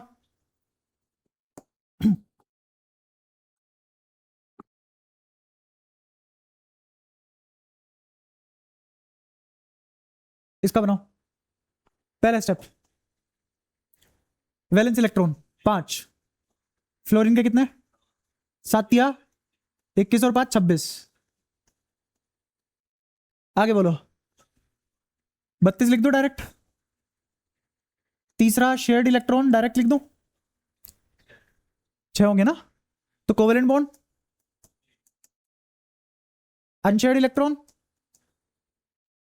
घटा दो, किसमें से क्या, शेड वाले घटा दो, 26 में से 6 के कितना आया, तो लोन पेयर। अब तो नहीं लग रहा मुश्किल। 10 लोन पेयर आने के बाद अब हम बनाएंगे इसका स्ट्रक्चर, वो भी रफ। 3 कोवेलेंट बॉन्ड तैयार, ठीक है। अब क्या चार्ज निकालने की बारी, फॉर्मल चार्ज और नाइट्रोजन। अच्छा सारे फ्लोरीन एक जैसे हैं, एक पे निकाल दूंगा, बाकी सब पे भी वही होगा, आइडेंटिकल है सारे फ्लोरीन। नाइट्रोजन पे कितना चार्ज होगा बताना, number of valence electron nitrogen में 5, टोटल शेयर्ड इलेक्ट्रॉन 6, अनशेयर्ड 2, तो कितना आया 0। Charge on any fluorine, fluorine की वैलेंसी 7, -2/2, क्योंकि 2 शेयर में एक फ्लोरीन 2 शेयर कर रहा है। अगर 2 शेयर कर लिया अनशेयर्ड 6, तो ये भी कितना आया, कोई चार्ज नहीं है। लोन पेयर कितने हैं 10। अब फाइनल स्ट्रक्चर बना लो, तो फाइनल स्ट्रक्चर क्या बनेगा, एन।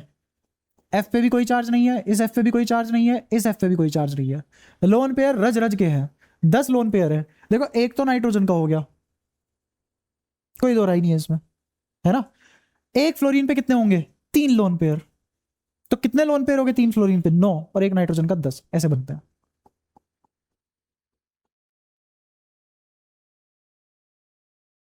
डन। इस तरीके से बना स्ट्रक्चर, इजी था ये।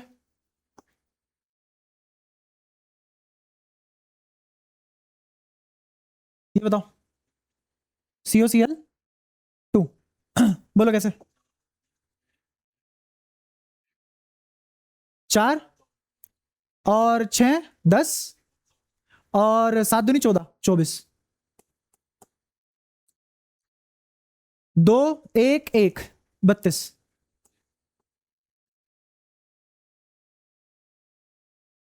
और अब क्या निकालना है, शेयर्ड इलेक्ट्रॉन, बोलो कितने, घटा दो, डिफरेंस 8। फिर कोवेलेंट बॉन्ड, फिर अनशेयर्ड इलेक्ट्रॉन, 8 ये रहा, 24 ये रहा, 16, तो लोन पेयर 7वां काम डायग्राम। तो इसमें से लीस्ट इलेक्ट्रोनेगेटिव कौन है, कार्बन, तो क्या वही मेरा सेंट्रल एटम बनेगा।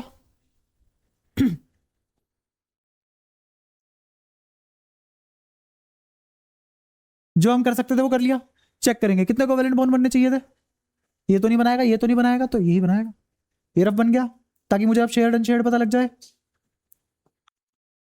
तो पहले निकालेंगे कार्बन पे, कार्बन ने कितने शेयर कर रखे हैं सारे, पहले तो बताओ वैलेंसी कितनी इसकी, 4, -8/8, 8/8 नहीं 8/2, -0, अनशेयर्ड है ही नहीं कोई भी, सारी शेयरिंग में, तो कितना आया चार्ज इस पे, 0। फिर ऑक्सीजन पे निकालो, ऑक्सीजन ने कितने शेयर कर रखे हैं, -4, और होते कितने हैं, इसकी वैलेंसी कितनी होती है 6, तो ये भी 0, सही बात है। एक क्लोरीन पे और निकाल लो, बाकी दूसरे वाले पे वही आएगा जो इस पे आएगा। तो कितना आ जाएगा एक क्लोरीन पे, कितने शेयरिंग में 2, और यहाँ -2 शेयरिंग में चले गए 6, और यहाँ 7, तो 0। डन है। तो इसका मतलब यही तुम्हारा फाइनल स्ट्रक्चर, इसी में क्या भर दो अब, इसी में लोन पेयर भर दो, कितने होने चाहिए 8, तो 8 कैसे होंगे, 1 2 3 4 5 6, 1 2 3 4 5 6, तो 6 लोन पेयर तो यही हो गए, 2 और बचे हैं, कार्बन पे तो नहीं चढ़ा सकते लोन पेयर, यही पॉसिबिलिटी। डन है, कोई परेशानी, पक्की बात।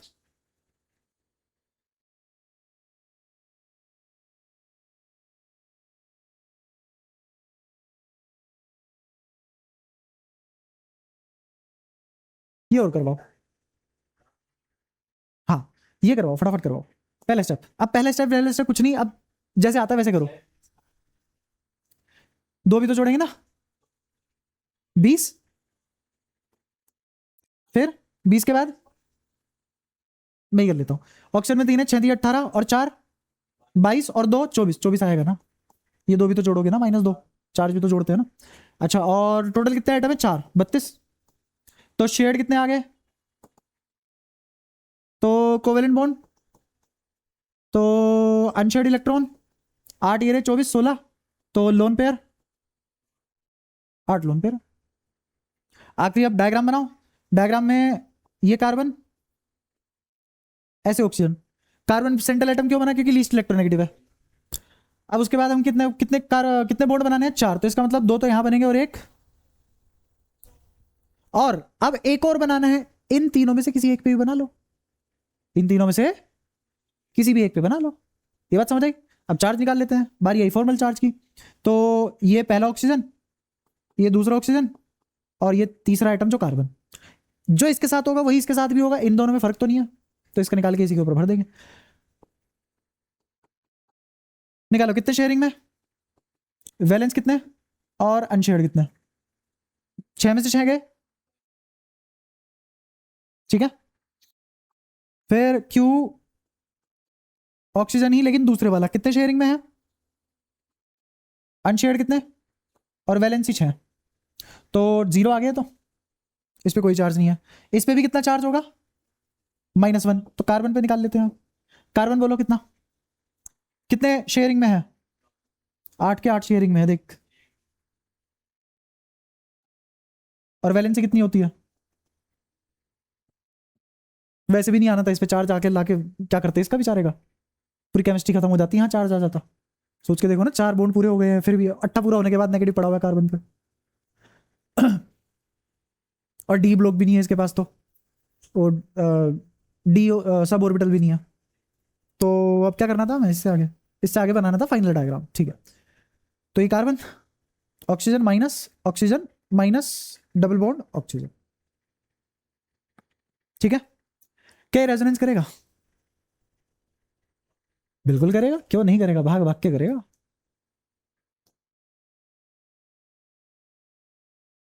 दिख गया। इसके कितने रेजोनेटिंग स्ट्रक्चर बनेंगे ये बताओ, सोच के बोल लो। ये तुम्हें निकालना बता रखा है, कैसे गिनते हैं रेजोनेटिंग, बिना बनाए कैसे गिनते हैं ये बता रखा है सब। शाबाश। 3 RS के बाद क्या मैं इसको ऐसे बना सकता हूं,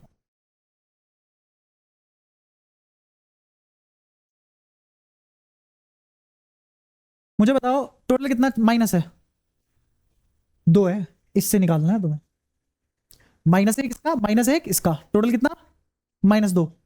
तो कितनों पे बटा, कार्बन पे मतलब बांट देना, कितनों पे बटा 3 पे, तो इस पे कितना चार्ज है, इस पे कितना। क्या इसका एक और डायग्राम ऐसे भी बनाया जा सकता है,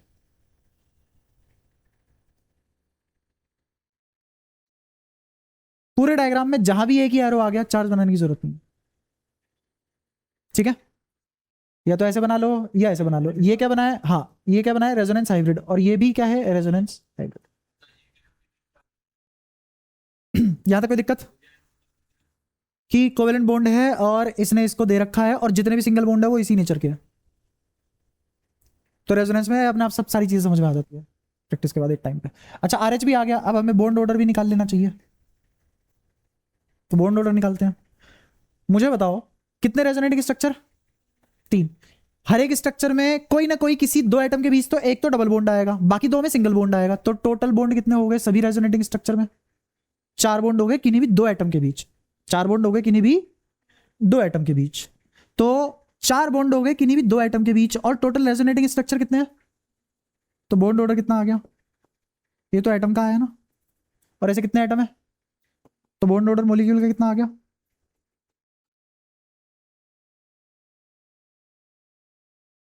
डन। क्या ऐसे निकल जाएंगी सारी बातें, कोई परेशानी हो, संकट हो तो बताओ, पक्की बात।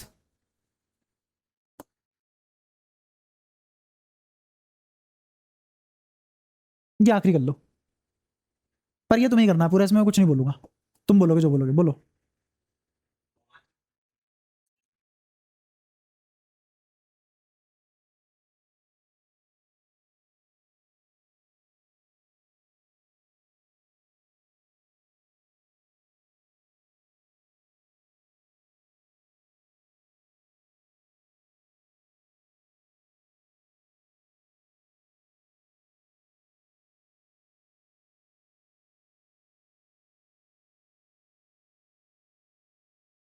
पहले बताओ बीच में क्या रखूं, किसके रेस्पेक्ट में बनाऊं, क्यों, लीस्ट इलेक्ट्रोनेगेटिव है दोनों में से, कितना ऑक्सीजन है,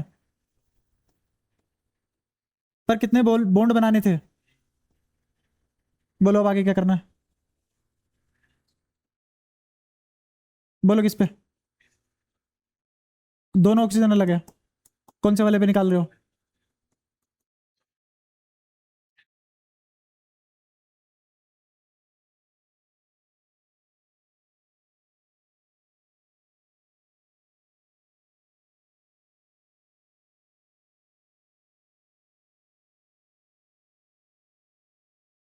हम्म, 8 में से 2 गए, 5।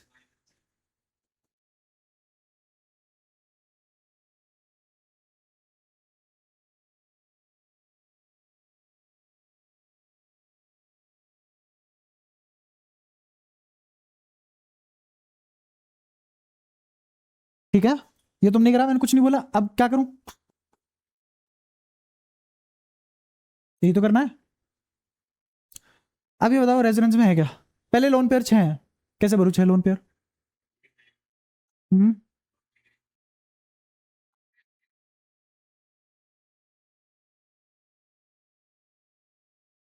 तो ये 6, छठे वाला कहाँ जाएगा?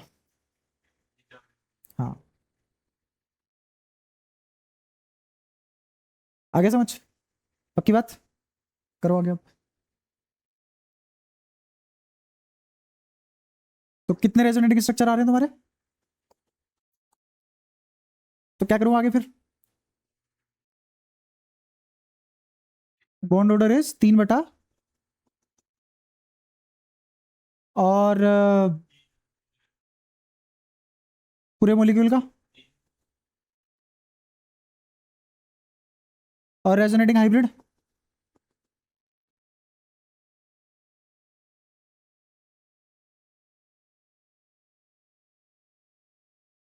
ठीक है, या फिर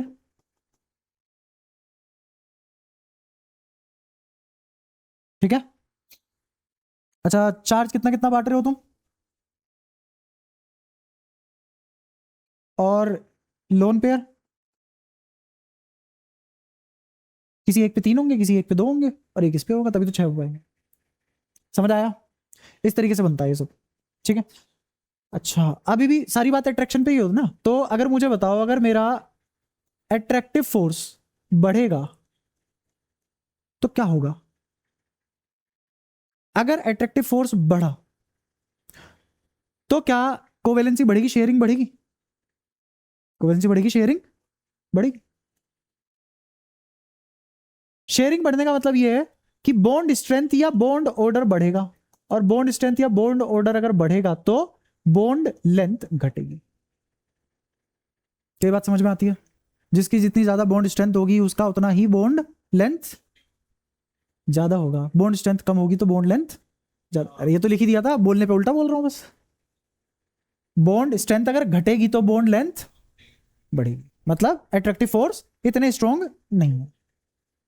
ठीक है, तो फोर्स का नाता शेयरिंग से भी है, और इसी फोर्स का शेयरिंग के साथ रिलेशन को कोवेलेंट बोला गया है।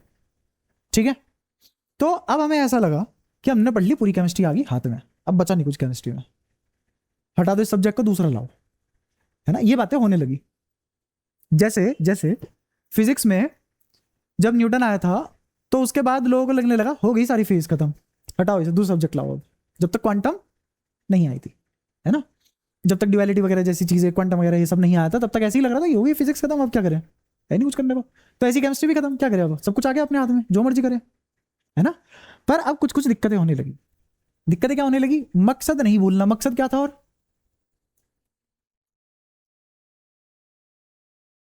और स्टेबिलिटी का तरीका क्या था?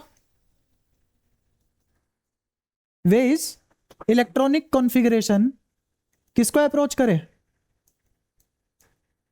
नोबल कॉन्फ़िगरेशन को, जो क्या होती है, अच्छा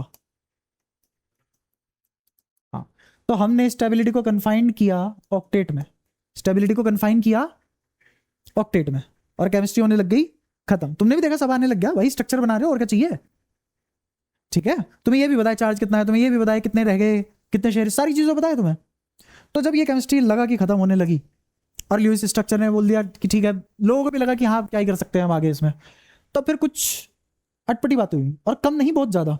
जैसे पहली बात जो हुई वो हुई कि कुछ एटम थे इसको तुम लिखने का तरीका तुम ऐसे लिख सकते हो,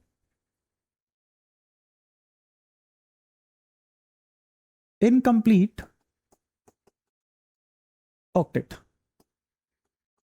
इनकम्प्लीट ऑक्टेट रह जाते हैं कभी कभी, समझना क्या कह रहा हूं। इसका दूसरा नाम है, इसका दूसरा नाम है हाइपोवेलेंट।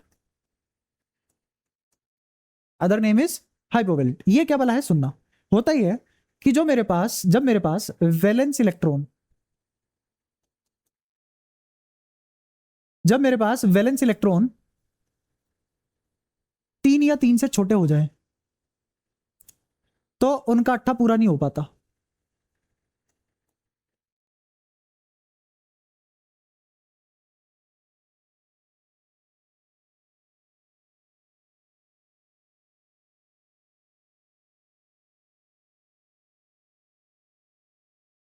ठीक है, इसका मतलब इनके ऑक्टेट में, इनके आउटर मोस्ट शेल में कितने होने चाहिए थे, 8।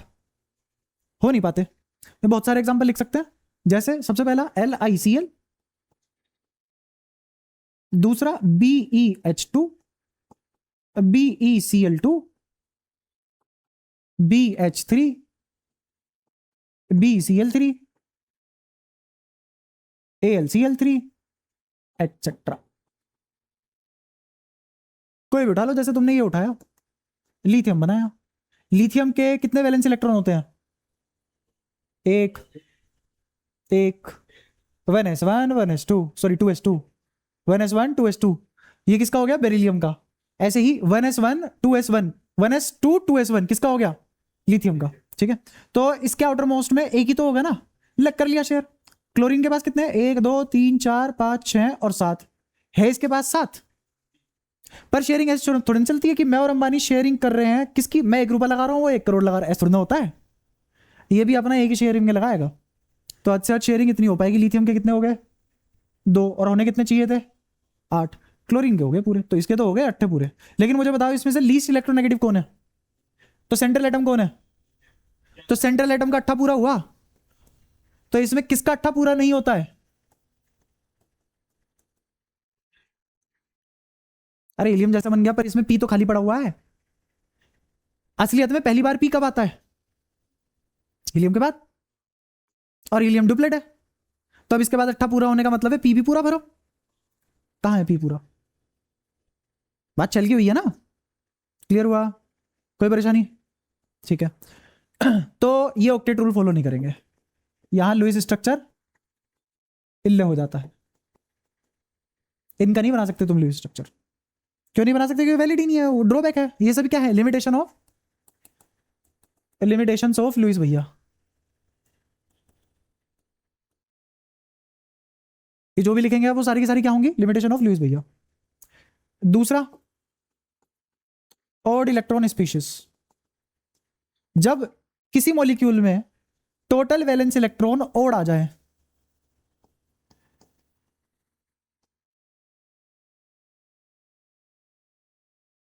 क्योंकि लिखे नहीं थे।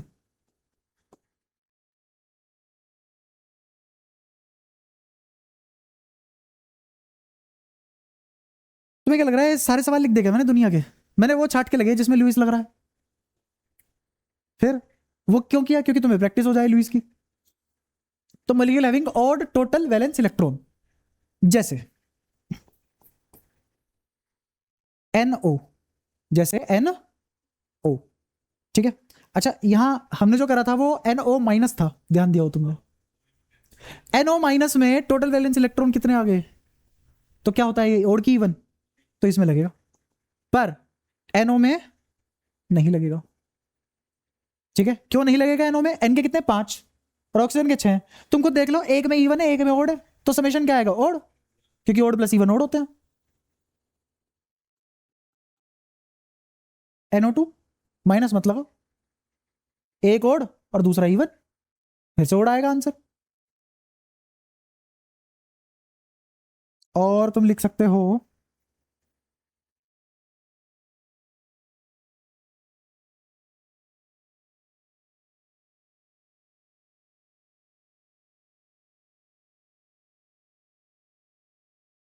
इसमें भी देख लो, फिर से वही।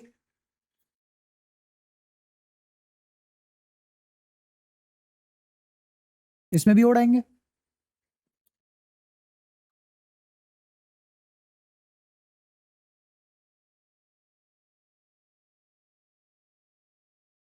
O2 माइनस, O2 माइनस, तभी तो ओड बनेंगे। ठीक है, इसमें भी ओड आएंगे। तो ये सारे के सारे कैसे हो गए? ओड इलेक्ट्रॉन स्पीशीज हो गए ना, जितने भी मॉलिक्यूल है सब में वैलेंस इलेक्ट्रॉन ओड आएंगे। इसमें भी लगेगा, देख लो कैसे नहीं लगेगा, क्यों नहीं लगेगा। जैसे मैंने नाइट्रोजन बनाया, ऑक्सीजन बनाया, ठीक है, नाइट्रोजन में 5 वैलेंस इलेक्ट्रॉन होते हैं, 3 लगा दिए शेयरिंग पे, 2 बच गए। ऑक्सीजन भी कितने लगाएगा आपने? 3, और कितने बचेंगे? 3 बचेंगे। बट ऑक्सीजन ऐसे थोड़ी ना करेगा कि इसने अपना 2 लोन पेयर, तो एक लोन पेयर तो ऐसे रख लिया, एक इलेक्ट्रॉन ऐसे ही रख लिया बाहर, ऐसे तो नहीं होता, क्योंकि नंबर ऑफ लोन पेयर हम निकाल ही नहीं पाएंगे।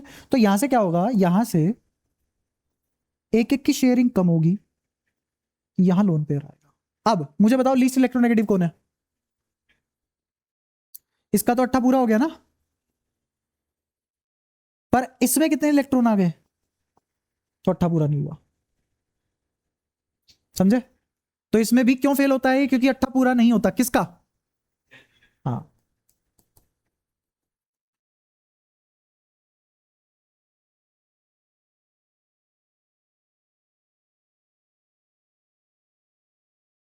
ये 2 चीजें समझ में आई हैं अभी। अच्छा, फिर एक और होता है जिन्हें बोलते हैं एक्सटेंडेड ऑक्टेट।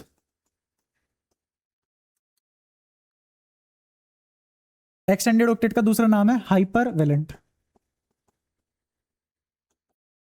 जैसे हाइपोवेलेंट था, कमी थी, हाइपर वेलेंट में एक्स्ट्रा हो जाते हैं। ठीक है, सुनना कैसे। जैसे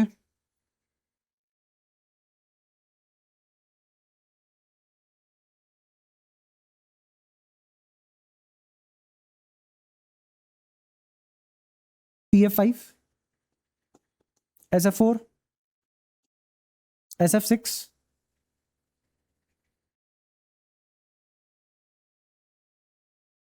IF5, IF7, H2SO4।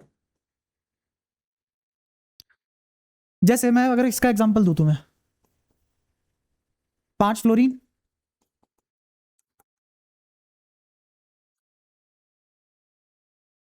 तो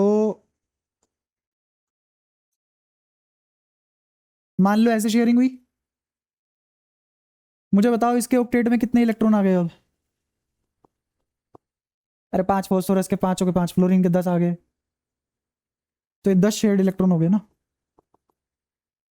क्या ये बात इंपॉसिबल है?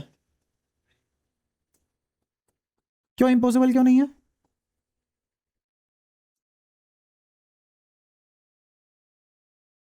मैं सोच रहा इतना पढ़ा दिया, कुछ तो जवाब दोगी।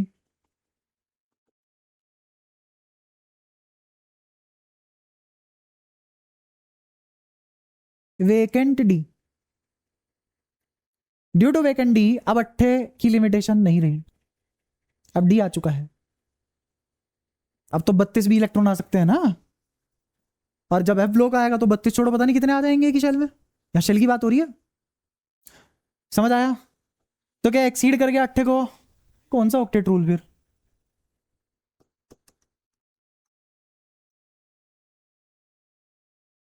ऑक्टेट को वायलेट करने के बाद स्टेबल हुआ है, ये ज्यादा स्टेबल है।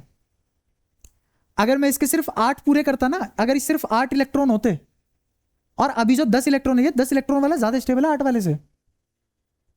तो अभी तुमने क्या कहा था, 8 पूरा होता है तो स्टेबिलिटी, पर यहां तो 10 से भी हो रही है, दहला लगा तब स्टेबिलिटी आई है। तो इसका मतलब octet is not the only rule that governs the stability, या कंट्रीब्यूट टू स्टेबिलिटी। गवर्न तो क्या ही करेंगे, कंट्रीब्यूट ही कर सकते हैं। अच्छा, जैसे SF6, क्या इसमें बता सकते हो कितने होंगे? इसमें होंगे 12 इलेक्ट्रॉन, 6 सल्फर के और 6 फ्लोरीन के। H2SO4 में बता सकते हो? पहले तो मुझे बताओ, क्या H सेंट्रल एटम होगा? पर सबसे कम इलेक्ट्रोनेगेटिव तो हाइड्रोजन ही है इनमें। क्योंकि ये डुप्लेट है, क्योंकि ये डुप्लेट है। अब बताओ कौन सा होगा इसमें से सेंट्रल एटम? क्यों? क्योंकि ऑक्सीजन सल्फर में से लीस्ट इलेक्ट्रोनेगेटिव सल्फर है, तो सल्फर आया सेंट्रल एटम, आ गया। कितने ऑक्सीजन है? 4, 2 ये रहे, 2 ये रहे, OH, OH। बताना कितने हैं शेयरिंग में? 6 सल्फर के और 6 बाकी हो गए, तो टोटल कितने हो गए? कौन सा अट्ठा? समझ आया? तो क्या सल्फर ऑक्टेट रूल फॉलो करता है?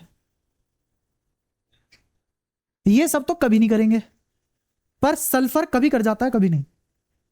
समझना। एक और एग्जांपल लेता हूं तुम्हारे सामने, SaCl2। SaCl2 SaCl2 में यहां क्लोरीन, डबल बॉन्ड, इसका अट्ठा पूरा, इसका अट्ठा पूरा, सल्फर का अट्ठा पूरा, SaCl2। SO2 पे चार्ज भी निकालना पड़ेगा, यहां मुझे चार्ज भी बताइए, जीरो ही आएगा। तो क्या यहां पे फॉलो कर रहा है, ओबे कर रहा है, ओबेइंग ऑक्टेट रूल, और यहां डिसोबेइंग ऑक्टेट रूल। तो इसका मतलब सल्फर एक ऐसा प्राणी है जो मे नॉट फॉलो ऑक्टेट। मर्जी है इसकी, अगर ये स्टेबल होना चाहता है अपना सिर्फ और सिर्फ पी यूज करके हो जाएगा, अगर इसको डी यूज करना पड़ रहा है स्टेबल होने के लिए, डी यूज कर लेगा। और तुम्हें क्या लगता है सिर्फ सल्फर ऐसा होगा या बाकी भी हो सकते हैं? बाकी भी हो सकते हैं, बट ये नहीं होंगे, कम से कम ये तो नहीं होंगे, क्योंकि इनका जब दहला लगता है तभी ये ज्यादा स्टेबल होते हैं अच्छे से। वहीं पे अगर क्लोरीन के साथ तुम सल्फर के साथ ये वाला काम करने की कोशिश करोगे जो ऑक्सीजन के साथ कर रहे थे, तो ये अनस्टेबल हो जाएगा। ये तभी स्टेबल होगा जब अट्ठा होगा क्लोरीन के साथ। ठीक है,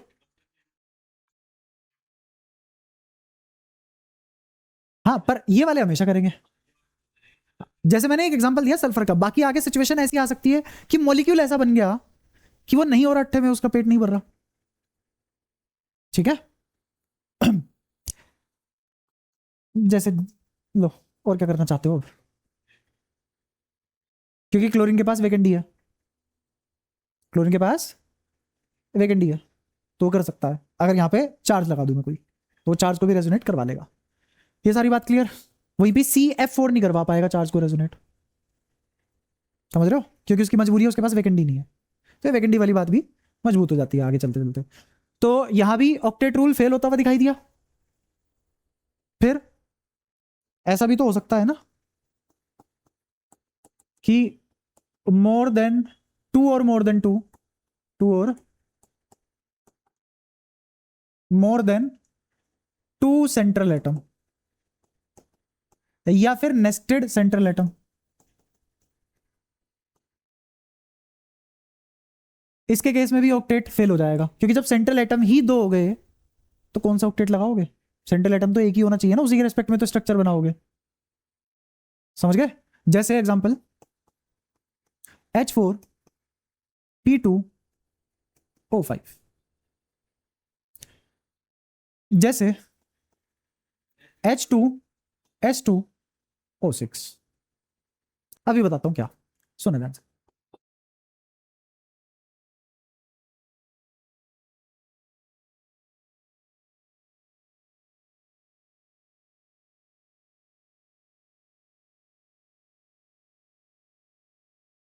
देखो क्या हाइड्रोजन पूरे हो गए,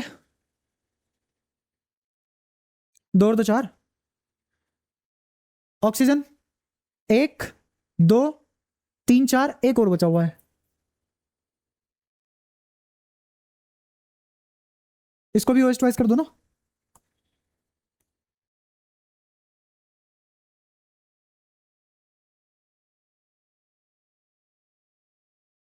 अब मुझे बताओ यहां लीस्ट इलेक्ट्रोनेगेटिव कौन है? फास्फोरस। फास्फोरस के बीच में ऑक्सीजन दस गया, नेस्टेड हो गया। दूसरा देखो,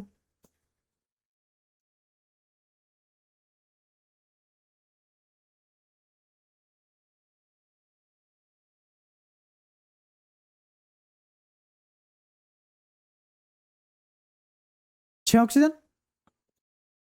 और हाइड्रोजन कितने हैं? दो।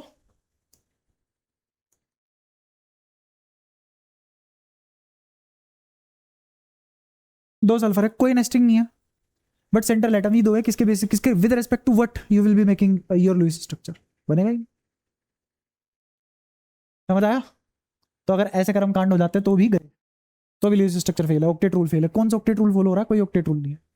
तो ये भी क्या है? Limitation of octet rule, limitation of octet rule है ये भी। और देखो हमने शुरुआत कैसे की थी स्टेबिलिटी की, वो भी ध्यान से देखो। हमने शुरुआत की थी स्टेबिलिटी की कुछ लोगों को मुद्दे नजर रखते हुए, और वो लोग कौन थे? वो लोग थे, किसकी कॉन्फ़िगरेशन अचीव कर रहे थे? नोबल गैस की। कहीं तो लिखा है, लिखा नहीं है क्या हमने? कहीं तो लिखा था, मुझे याद आ रहा है। हाँ ये ऑक्टेट रूल बनाए कब गया? आइडिया क्या था ऑक्टेट रूल के पीछे? कि नोबल स्टेबल होते हैं, तो अगर हर एटम इस तरीके से बॉन्ड बना रहे हैं कि वो भी नोबल कॉन्फ़िगरेशन अचीव कर रहे हैं, तो वो भी स्टेबल होंगे। ये आइडियोलॉजी थी, समझ आई? पर अचानक से समय के चलते चलते एकदम धप्पा होने लगी चीजें, और खुद नोबल गैसेस बॉन्डिंग में जाने लगी। जैसे XeF2, XeF4, XeOF2, XeOF4, XeO2F2 या F4, और KrF2, बहुत सारी हैं। जिसके कंधे पे रख के तुमने बंदूक चलाई थी, वो खुद तुम्हारे पीछे पिस्टल लगा के खड़ा हुआ था। अगर ये ऑक्टेट में खुश होता, क्यों करता है ये सारे काम? समझ आया?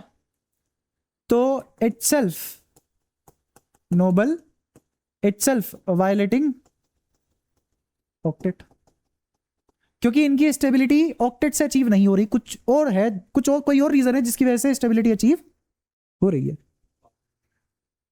हाँ, फादर ही क्राइम कर रहा था, है ना? बेटर वर्ड इज खुद जुडिशरी सिस्टम ही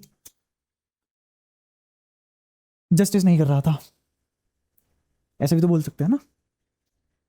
खैर, छठे पे आ जाओ। सिक्स्थ में इसने कभी भी नहीं बताया कि मॉलिक्यूल की शेप क्या होगी। इसने लोन पेयर बनाने बता दिए, इसने बॉन्ड बनाने बता दिए, इसने नंबर ऑफ बॉन्ड बता दिए, इसने रेजोनेटिक स्ट्रक्चर बता दिए, शेप तो नहीं बताई ना, जैसे टेट्राहेड्रल, पिरामिडल, लीनियर, प्लेनर, ये सब नहीं बताया ना। तो does not account the shape of molecule. और सबसे मेन बात, एनर्जी के बारे में कोई कमेंट नहीं थी, नथिंग अबाउट एनर्जी या रिलेटिव स्टेबिलिटी। तो does not explain the relative stability of molecule, does not explain the relative stability of molecule being completely silent। ये दो लाइन बिल्कुल डिट्टो एनसीईआरटी की है। being completely silent about the energy of molecule या system. ना तो उसने relative stability के बारे में कुछ एक्सप्लेन किया कि कौन सा किससे ज्यादा स्टेबल है, कंपेयर करके तो बताए, तो कंपैरिजन फैक्टर था ही नहीं इधर। उसने कहा ठीक है लुईस स्ट्रक्चर स्टेबल हो जाते हैं, कितने पता नहीं, हो जाते हैं बस। तो कितने स्टेबल है कोई मेजर नहीं था, कोई रिलेटिव स्टेबिलिटी का कोई एक्सप्लेनेशन नहीं था, और एनर्जी ऑफ मॉलिक्यूल के बारे में कुछ भी नहीं बताया गया था। तो जितने बेचारे के रूल थे उतने ही बेचारे की लिमिटेशन आ गई। ठीक है, तो इसका मतलब यहां से कंक्लूजन ये निकाला जा सकता है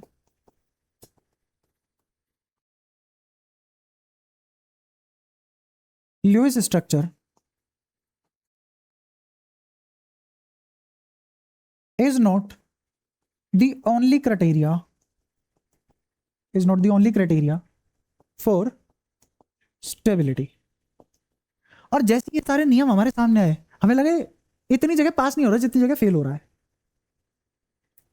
है ना। बस इवन इलेक्ट्रॉन स्पीशीज वाले मॉलिक्यूल है, और उसमें भी अट्ठे वाले, तो वो तो ऊपर वाले फर्स्ट पीरियड के खत्म हो गए। हाँ, मैं कह रहा हूं तुम जैसे ये वाला था, मैंने ये वाला तुम्हारे सामने जो लिखा था, ये जैसी तुम थर्ड पीरियड एंड बियॉन्ड जाओगे तो ये दिक्कतें आनी लग जाएंगी, क्योंकि यहां से डी स्टार्ट हो जाता है। तो जरा से एलिमेंट में लगा के क्या कर लोगे तुम इसे? और वो जरा से एलिमेंट में भी ही ड्रॉबैक है। ऐसा नहीं है चलो जरा से एलिमेंट में तो हमेशा लग रहा है, ऐसा भी नहीं है। जैसे हमारा वो था अफबाफ रूल था, वो कम से कम एटॉमिक नंबर 20 तक तो अच्छा लग रहा था, 20 के बाद ही तो दिक्कत आनी शुरू हुई थी, डी ब्लॉक आया था इसलिए। तो ये तो 20 में भी इसकी ड्रॉबैक है, ये तो बहुत ज्यादा लिमिटेड चीज होगी ना। तो सिर्फ इतना सा लिखना काफी नहीं है, Lewis structure is not the only criteria for stability, but there is much more to it. पहली बार रियलाइज हुआ अब केमिस्ट्री का वो समुद्र खुलने वाला है जो शायद कभी खत्म नहीं होगा। तुम महसूस कर पाए ये वाली बात जो जो ड्रॉबैक लिखी है उससे? क्योंकि अगेन सारी कहानी किस पे आ टिकी? अगेन सारी कहानी आ टिकी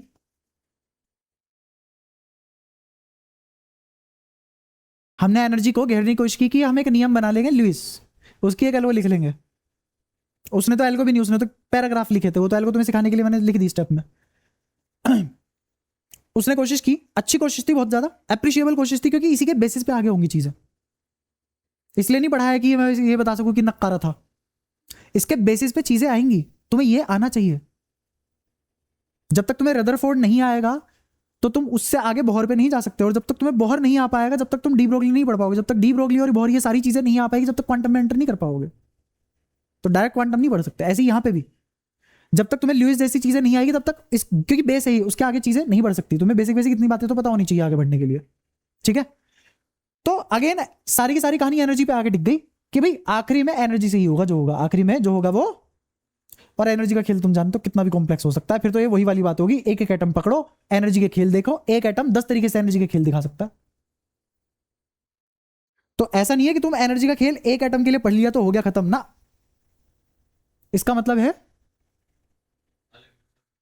एक ही एटम के लिए अलग अलग तरीके से एनर्जी बिहेव करेगी, अलग अलग तरीके से स्टेबिलिटी आएगी, रेट अलग अलग होगा, तो इमेंस बातें हो जाएंगी। और अब केमिस्ट्री फिर से कभी खत्म नहीं होगी, कितने भी पढ़ लो, ठीक है?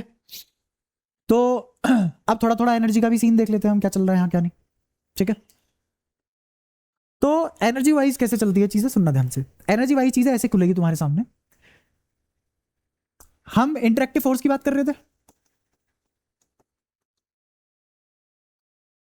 ये इंटरेक्टिव फोर्स एजेंट होते हैं एनर्जी एक्सचेंज के, ये भी बता रखा है, रटवा रखा है, समझा रखा है, सारी चीजें हैं इसमें भी। इसमें से भी मैं इंटरेक्टिव वाले में से अगर अट्रैक्टिव निकाल के ले आऊं, और ये अट्रैक्टिव तभी निकलेंगे तुम जानते हो जब पोटेंशियल एनर्जी सिस्टम की क्या हो जाए, नेगेटिव हो जाए, तभी फोर्स अट्रैक्टिव होता है। फोर्स अट्रैक्टिव कब होंगे, जब पोटेंशियल एनर्जी नेगेटिव हो जाए। तो एक थोड़ा सा आइडिया लेते हैं, मान लो न्यूक्लियस, ये भी न्यूक्लियस, इलेक्ट्रॉन चक्कर काट रहा है, ये वाला इलेक्ट्रॉन भी चक्कर काट रहा है, इन दोनों में रिपल्शन, इसमें अट्रैक्शन, इसमें भी अट्रैक्शन, अट्रैक्शन ज्यादा रिपल्शन कम, अट्रैक्शन ज्यादा रिपल्शन कम। अच्छा, तो अब ये फाइनली क्या होंगे, अट्रैक्ट होंगे, तो अभी अट्रैक्शन डोमिनेट करेगा रिपल्शन को, तो ये पास पास आएंगे, तो ये जो बीच की दूरी है आर, ये डिक्रीज करेगी। ये तो समझना आसान है ना, लेकिन आर के घटने की लिमिट है, और वो आर के घटने की लिमिट है। अब तुम्हारे सामने यूनिवर्सल चीज बनाने जा रहा हूं, पहले भी बहुत बार बना चुका हूं।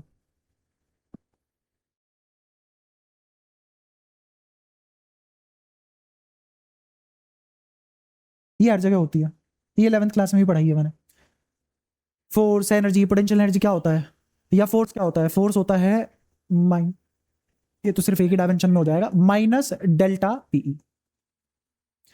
ये आर वेक्टर अगर तुम ध्यान दो कि ये 2D नहीं है, ये 3D का आदमी है, तो आर वेक्टर यहां पे तुम्हारा क्या है, R X I cap plus R Y J cap plus R Z K cap, ये वो वेक्टर है। समझ आया? तो अगर ये मेरा पोटेंशियल ग्रेडियंट, ये मेरा पोटेंशियल ग्रेडियंट अगर मुझे निकालना हो तो इधर इंटीग्रेशन ऑफ फोर्स आएगा, तो मुझे पोटेंशियल एनर्जी निकालनी हो तो किसके बराबर आएगी, माइनस एफ डी आर। अगर ये मेरी पोटेंशियल एनर्जी नेगेटिव आ रही है, इसका मतलब फोर्स अट्रैक्टिव है, इसका मतलब फोर्स अट्रैक्टिव।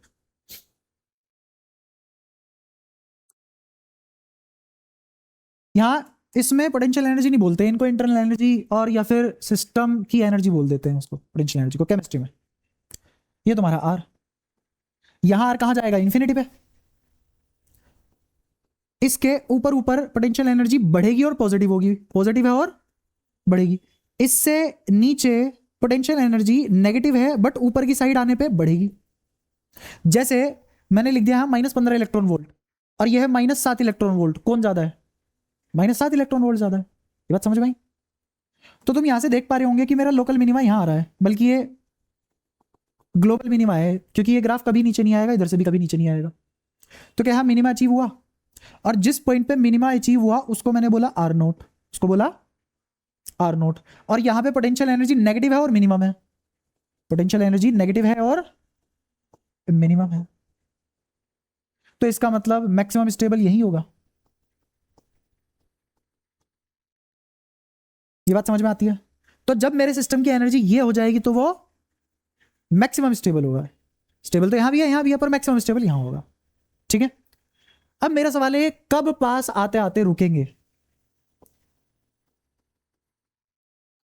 तब ये पास आते आते रुक जाएंगे और उस क्षण दूरी आर नोट हो चुकी होगी। क्योंकि अगर ये इससे पास आएंगे, अगर मेरा आर छोटा हो जाएगा आर नोट से, तो रिपल्शन डोमिनेट कर जाएगी किसको? अट्रैक्शन को। बात समझ में आती है? और अब मेरी पोटेंशियल एनर्जी पॉजिटिव होने लग जाएगी। ऐसा क्यों हुआ? क्योंकि अब न्यूक्लियस भी रिपल्सिव फोर्स लगाएंगे, अब कुछ नहीं हो सकता। तो पास आने की भी एक लिमिट थी। समझ आया? या तो कोई परेशानी? तो आर नोट कौन सी दूरी है? आर नोट कौन सी दूरी है? Distance eight which, distance between two molecule, between two molecule at which PE of molecule is minimum and negative, negative में मिनिमम, ये वो दूरी है। क्लियर हुई? पक्का? और इसी आर नोट को आगे चल के केमिस्ट्री में बोला गया बॉन्ड लेंथ। समझ आया? तो अगर तुमसे कोई पूछे कि H2 मॉलिक्यूल है, उस H2 मॉलिक्यूल में ये H2 मॉलिक्यूल किस लेंथ पे फॉर्म हुआ है? अपनी आर नोट पे, अपने आर नोट पे। ये फिक्स नहीं है, हर हर मॉलिक्यूल का ग्राफ का बिहेवियर और शेप सेम होगी, बट वैल्यूज अलग अलग होगी। तो यहां पे ये भी लिख सकते हो, respective distance between two molecule कह रहा हूं, between two atoms in a molecule eight which potential energy of molecule is minimum and negative. सारी बातें क्लियर? अब ये बता तो दिया, पर हर एक मॉलिक्यूल के लिए ये देखना और कब सिस्टम में किस तरीके से बिहेव करेगा वो चेक करना तो बहुत पंगे वाली बात है ना। ये बात समझ पा रहे हो? अच्छा, ये जो पोटेंशियल एनर्जी अचीव हुई है नेगेटिव मिनिमम अचीव हुई है, इसका मतलब इसने एनर्जी लूज की है, इसका मतलब इसने एनर्जी लूज की है। सुनना ध्यान से, यहां से यहां हो चाहे यहां से यहां हो, इसका मतलब एनर्जी लूज हो रही है, मतलब एनर्जी रिलीज, एनर्जी रिलीज। तो मैं इसको एक तरीके से और डिफाइन कर सकता हूं, दूरी eight which molecule releases maximum energy.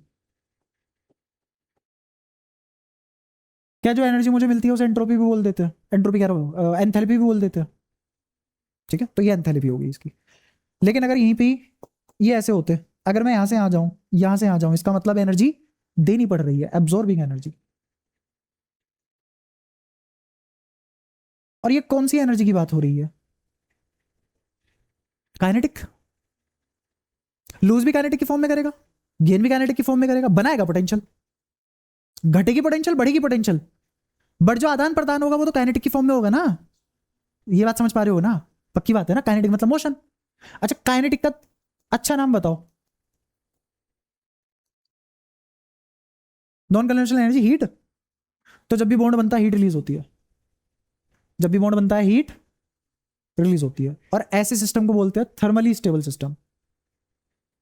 तो यहां पे जो सिस्टम होंगे वो जनरली, अगर स्टेबिलिटी की बात की जाएगी तो कौन सी स्टेबिलिटी की बात की जाएगी? Thermal stability.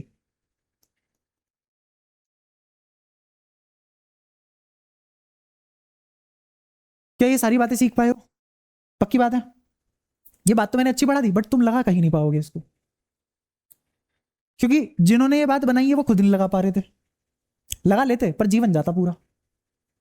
हाइड्रोजन को अलग अलग एनर्जी पे देखना, अलग अलग लैटिसेस में देखना, अलग अलग कॉम्बिनेशन में देखना, हर एक के लिए अलग बनेगी वैल्यूज, ग्राफ यही आएगा हमेशा, पर वैल्यूज ग्राफ पे अलग अलग आएंगी। तो ऐसे तो बंदा मर जाएगा सिर्फ हाइड्रोजन के ऊपर ही, अपने पूरी जिंदगी भर रिसर्च करके मर जाएगा। क्या करा है, किताबें भरी है किस पे है? हाइड्रोजन की एनर्जी पे। तो इसीलिए पॉसिबल नहीं। बट हाँ, तुम कुछ सवाल कर सकते हो।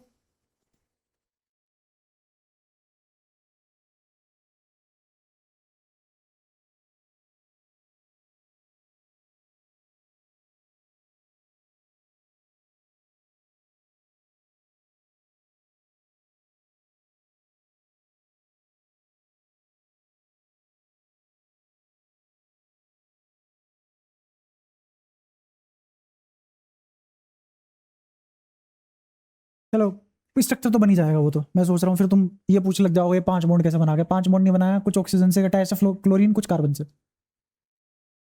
ठीक है, सारे के सारे कार्बन से नहीं होंगे वो तो, खैर जो भी हो। पर एक ऐसी आइडियल क्वेश्चन बना दिया तुम्हारे लिए। मुझे इसमें बताओ कि सबसे ज्यादा थर्मली स्टेबल सिस्टम कौन सा है।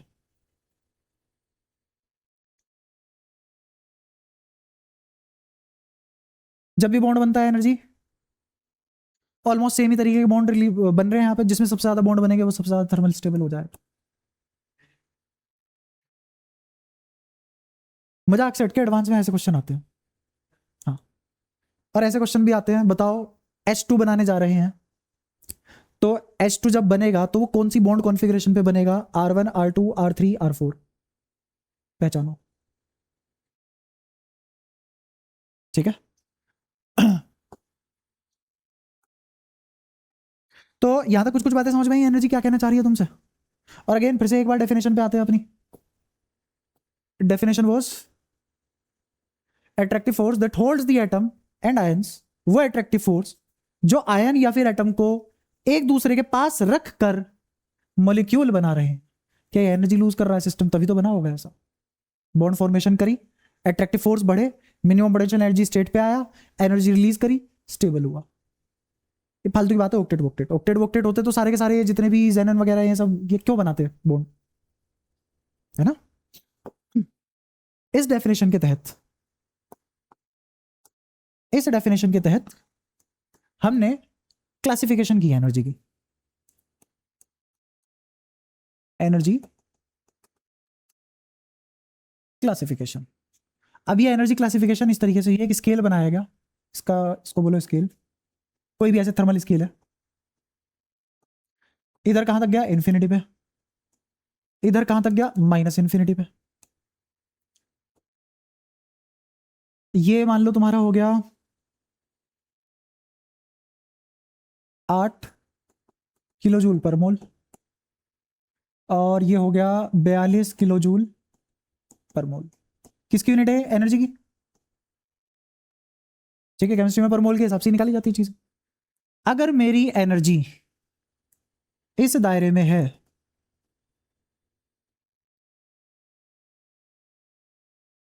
तो इसका मतलब जो फोर्सेस लग रहे थे वो वेंडर वोल फोर्सेस थे।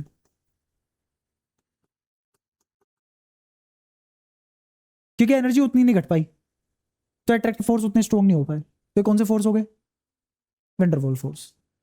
अगर मेरी एनर्जी इस दायरे में रह जाती है, तो इस एनर्जी, जितनी एनर्जी रिलीज हुई है, जितनी अमाउंट ऑफ एनर्जी रिलीज हुई है, उसके हिसाब से एच बॉन्ड ही बन पाएगा। यहां 8 से भी कम एनर्जी रिलीज हुई, तो उसी हिसाब से बॉन्ड बना। या ये कह लो बॉन्ड वीक था, एनर्जी कम रिलीज हो पाई। और अगर यहां एनर्जी रिलीज हुई, तो अब जो बॉन्ड बनेंगे उन्हें बोला जाएगा केमिकल बॉन्ड। केमिकल बॉन्डिंग नहीं, केमिकल बॉन्ड। और ये जनरली स्ट्रॉन्ग होते हैं। ये हो गए स्ट्रॉन्ग बॉन्ड, और इससे इधर जितने भी होंगे वो सब क्या होंगे,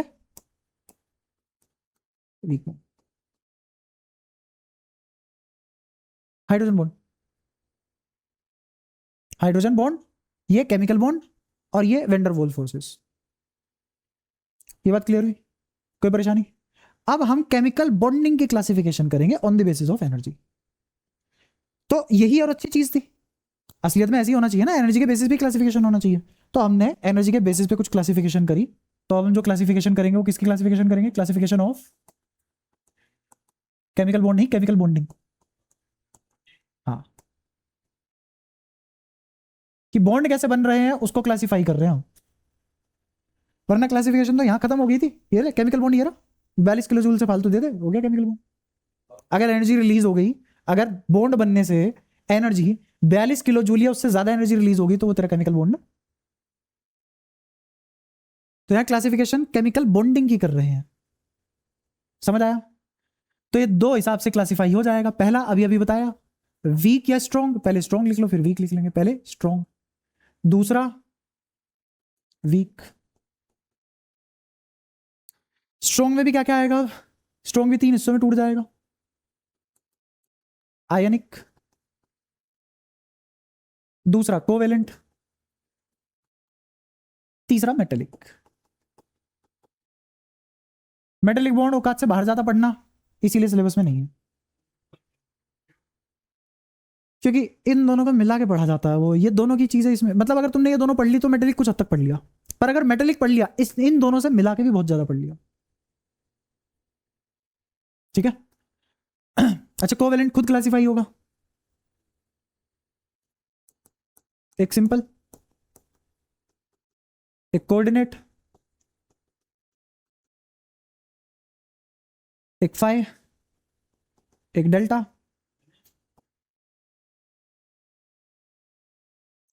एक तुम्हारा 2C3E जिसको बनाना बॉन्ड भी बोलते हैं, एक 3C2E इसको बनाना बोलते हैं बल्कि, हाँ ये है तुम्हारा बनाना बॉन्ड, हाँ केला, और एक 3C4E, ये 3 सेंटर्ड 3 सेंटर्ड 2 सेंटर्ड ऐसे। ठीक है। अच्छा, कोऑर्डिनेट बॉन्ड कब बनता है? जब अनइक्वल शेयरिंग होती है, ये सारे बाद में पढ़ेंगे, बाकी ये भी डिटेल में पढ़ेंगे। कोऑर्डिनेट भी सिंपल दो तरीके का होता है तुम्हारा, एक सिग्मा एक पाई, जब शेयरिंग इक्वल होती है।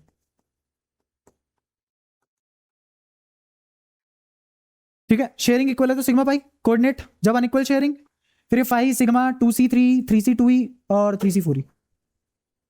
ठीक है, इस तरीके के बॉन्ड बनने लग जाए। ये सारे के सारे क्या हो गए? कोवेलेंट हो गए। मेटल लिखा है नहीं। अब आते हैं इधर, वीक दो तरीके का है, एक H हाइड्रोजन बॉन्ड,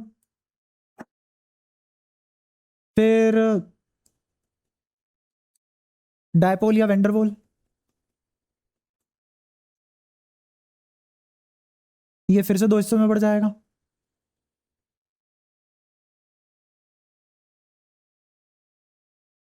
ऐसे बांटो इसको, डायपोल, वेंडरवॉल फोर्सेस, या फिर डायपोल डायपोल। अब ये कितने तरीके का होगा? ये होगा पहला डायपोल डायपोल खुद, फिर डायपोल इंड्यूस्ड डायपोल,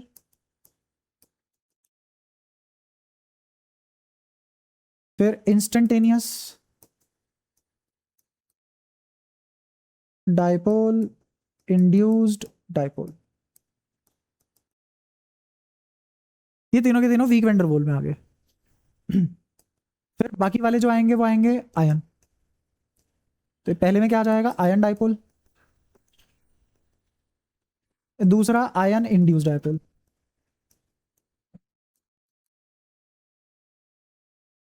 ठीक है, ये हो जाएगा। H इनसे थोड़ा स्ट्रॉन्ग होता है, H इनसे थोड़ा स्ट्रॉन्ग होता है। बेसिकली ये स्पेशल केस है, स्पेशल केस हो dipole dipole bond, dipole dipole का ही एक स्पेशल केस है, बट ये स्ट्रॉन्ग हो जाता है, इससे काफी स्ट्रॉन्ग हो जाता है, इसलिए अलग नाम देना पड़ा H बॉन्ड। ठीक है, अभी डायपोल डायपोल में स्पेशल केस कैसे बना समझाता हूं वो भी। और ये कुछ ही जो हाईली इलेक्ट्रोनेगेटिव होते हैं उन्हीं में पाया जाता है, इन highly electro negative atom only, highly electronegative atom interaction only. हाँ,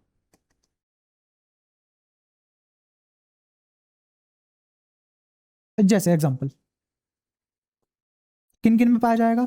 वही पहला नाइट्रोजन हाईली इलेक्ट्रोनेगेटिव है, ऑक्सीजन हाईली इलेक्ट्रोनेगेटिव है, फ्लोरीन हाईली इलेक्ट्रोनेगेटिव है, triple bond C highly electronegative क्यों बना? क्योंकि एस कैरेक्टर बहुत ज्यादा बढ़ गया।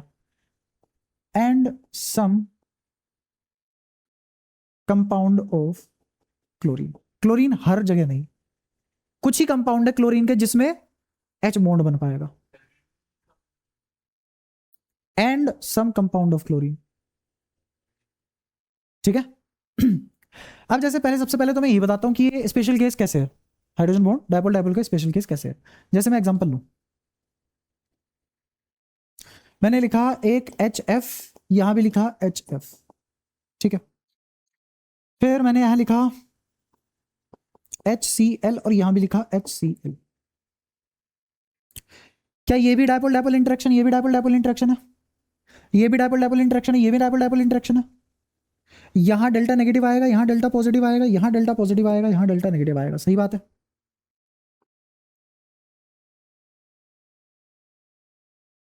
सही बात है। ये जो फ्लोरीन वाला डेल्टा है और ये जो क्लोरीन वाला डेल्टा है, ये वाला डेल्टा ज्यादा बड़ा हो जाता है। पहली बात तो एक तो इलेक्ट्रोनेगेटिविटी इसकी बिल्कुल चरम पे है 4, क्लोरीन की कितनी 3, उसमें भी साइज बड़ा। क्लोरीन की कम है इलेक्ट्रोनेगेटिव, उसमें भी साइज बड़ा। तो इंड्यूस कैसे हो पाएगी चीजें? डायपोल तो इंडक्शन पे काम करता है, इतना तो फिजिक्स में पढ़ा रखा है। फ्लोरीन की इलेक्ट्रोनेगेटिविटी 4, साइज छोटा, तगड़ी इंटरेक्शन, इंड्यूस्ड इफेक्ट ज्यादा। तो यहां जो इंटरेक्शन पैदा होगी, यहां जो इंटरेक्शन पैदा होगी, ये बनेगी H बॉन्डिंग। और यहां जो इंटरेक्शन पैदा होगी, ये डायपोल डायपोल। क्या मुझे बताओ, ये भी तो डायपोल डायपोल ही थी ना? अरे ये भी तो डायपोल डायपोल ही थी, बट वो डायपोल डायपोल इतनी स्ट्रांग होगी कि उसको अलग से नाम देना पड़ा H बॉन्ड। और ये डायपोल डायपोल इतना स्ट्रांग नहीं है, तो इसीलिए डायपोल डायपोल में ही रहा। क्या अब समझ आया जो लिखा हुआ है special case of dipole dipole? ये शायद पहली बार पता लगा तुझे भी, पहली बार।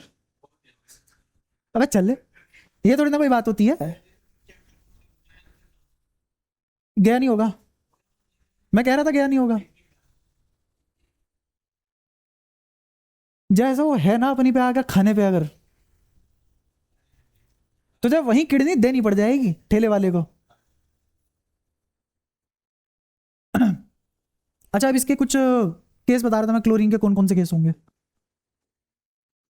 पहला है तुम्हारा क्लोरल हाइड्रेट, नॉट क्लोरल, दोनों अलग अलग चीजें हैं। क्लोरल अलग है, क्लोरल हाइड्रेट अलग होता है। क्लोरल हाइड्रेट देखो बताता हूं क्या होता है। क्लोरल हाइड्रेट होता है तुम्हारा CCl Cl Cl, 3 क्लोरीन यहां आ गए, फिर एक और कार्बन OH OH H। अब ये जो क्लोरीन और हाइड्रोजन है बहुत पास आ गए हैं। अब ये वाला डायपोल डायपोल नहीं, अब ये क्या कहलाएगा? H bonding. अब ये हाइड्रोजन बॉन्डिंग आ जाएगी। तो एक तो ये केस है क्लोरीन का, ठीक है। अच्छा, इसको लिखा कैसे जाएगा? इसको ऐसे लिखा जाएगा, इस आदमी का फॉर्मूला ऐसे बनता है, CCl3 हो गया, फिर C, इसमें कितने हाइड्रोजन है? 2 हाइड्रोजन है, और H2C, ऐसे लिख लो H2O, और अभी कितने ऑक्सीजन बचते हैं अपने का? एक ही तो ऑक्सीजन हुआ है ना, एक तो बच रहा है ना, OH, ठीक है। वहीं पे क्लोरल में H2O नहीं आएगा,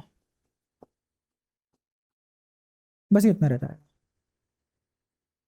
तो ये होता है क्लोरल और ये होता है क्लोरल हाइड्रेट। क्लोरल हाइड्रेट में तो H बॉन्डिंग होगी, क्लोरल में नहीं होगी। हाइड्रेट का मतलब ये होता है बाद में पानी लग जाता है,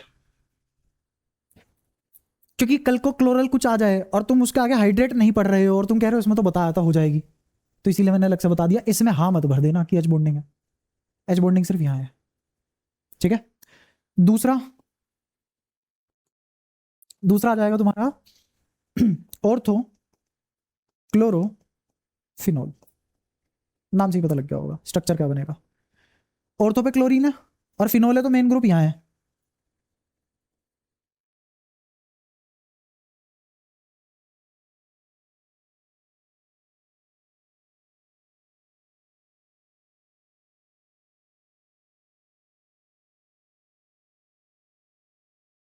दिख गया? यहां पे भी क्या बन गई? H बॉन्ड, ठीक है। तो क्लोरीन कभी कभी बनाता है हाइड्रोजन बॉन्ड, हमेशा नहीं, वो भी स्ट्रक्चरल होती है इसकी H बॉन्डिंग। तो ये तुम्हारी क्लासिफिकेशन है, किसकी? Classification of chemical bonding. ये सब हमें पढ़ना है, और भी बहुत सारी चीजें पढ़नी है। अब ये सब जो पढ़ना है ऐसे नहीं पढ़ सकते हम, सुनना ध्यान से। कभी तुम बोलो कि चलो तुम घर पे गए आज की, चलो ये इतना सही तो पढ़ना है, कोई दिक्कत नहीं है, ऐसे नहीं पढ़ सकते हम। आयनिक पढ़ लिया, मेटेलिक पढ़ लिया, कोवेलेंट पढ़ लिया, फिर कोवेलेंट के अलग तरीके पढ़ लिया, फिर ये पढ़ लिया ना, ऐसे नहीं पढ़ा जाएगा। ऐसे पहली बता रहा हूँ नहीं पढ़ सकते हम। हमें पढ़ना पड़ेगा, पहले एक थ्योरी लाएंगे, उस थ्योरी के हिसाब से ये सारे बॉन्ड पढ़ेंगे, फिर एक और थ्योरी आएगी उसके हिसाब से सारे बॉन्ड पढ़ेंगे, फिर एक और थ्योरी आएगी उसके हिसाब से ये बॉन्ड पढ़ेंगे। तो ऐसे अलग अलग करके इतनी थ्योरीज है कि हर थ्योरी अपने आप में इतनी लंबी कि एक चैप्टर बन जाए। और ऐसे कर करके 10-11 थ्योरी है, तो अपने आप में 10 चैप्टर जितना बड़ा है ये एडवांस लेवल पे। दुनिया भर की थ्योरीज है, उन थ्योरीज के हिसाब से तुम हर बार इनको अलग अलग तरीके से देखोगे। और जो फाइनल थ्योरी आएगी वो है MOT, वो फाइनल थ्योरी है। अगर वो भी तुम्हें समझ आ गई और तुम्हारे हाथ लग गई तो तुम मॉलिक्यूल में खेल जाओगे, तुम्हें हर जगह का मॉलिक्यूल पता होगा कैसे बन सकता है कैसे नहीं। वो सबसे आखिरी में आएगा, सबसे आखिरी में। उससे पहले तुम परेशान हो जाओगे ये चैप्टर खत्म क्यों नहीं हो रहा, कब होगा। क्योंकि तुम खुद सोचो ना, ये सब पढ़ना है, अलग अलग थ्योरी से पढ़ना है, और थ्योरी बहुत सारी है, 10-12 थ्योरीज है, इतनी सारी थ्योरीज है और इतनी सारी चीजें हैं पढ़ने को। जल्दी बोल। वेंडरवॉल, वेंडरवॉल फोर्सेस, ये सबसे वीकेस्ट इंटरेक्शन होते हैं ना।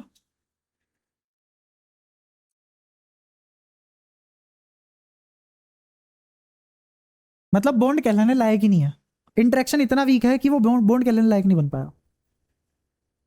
ठीक है, तो ये सब करना आप जितना पढ़ाया उतना। लेकिन जो इस चैप्टर में एक और चीज का ध्यान रखना, जितना मैं पढ़ा दूं उतना पूरा पक्का कर लेना कि कौन सी बात मैं कहाँ रिलेट कर दूं, फिर परेशान मत होना। ठीक है, और बिना रिलेट करे पढ़ना है तो फिर तो क्या है, फिर तो मैं नोट्स बना के दे दूंगा, वही पढ़ लेना, है ना। पर रिलेट कर करके पढ़ेंगे तो ही समझ में आएगा, और समझ में आएगा तभी आगे की बातें और जुड़ेगी। और ये चैप्टर होती है फिर तुम पूरी पूरी की पूरी केमिस्ट्री खुद से पढ़ पाओगे, हर चीज तुम समझ पाओगे सिर्फ पढ़ने से। तुम्हें किसी टीचर वीचर की जरूरत नहीं पड़ेगी। 1 महीना, फिर ना बिकते, मान ले फिर ना बिकते, अभी भी तब भी क्या जब 1.5 महीने से डाले हुए हैं।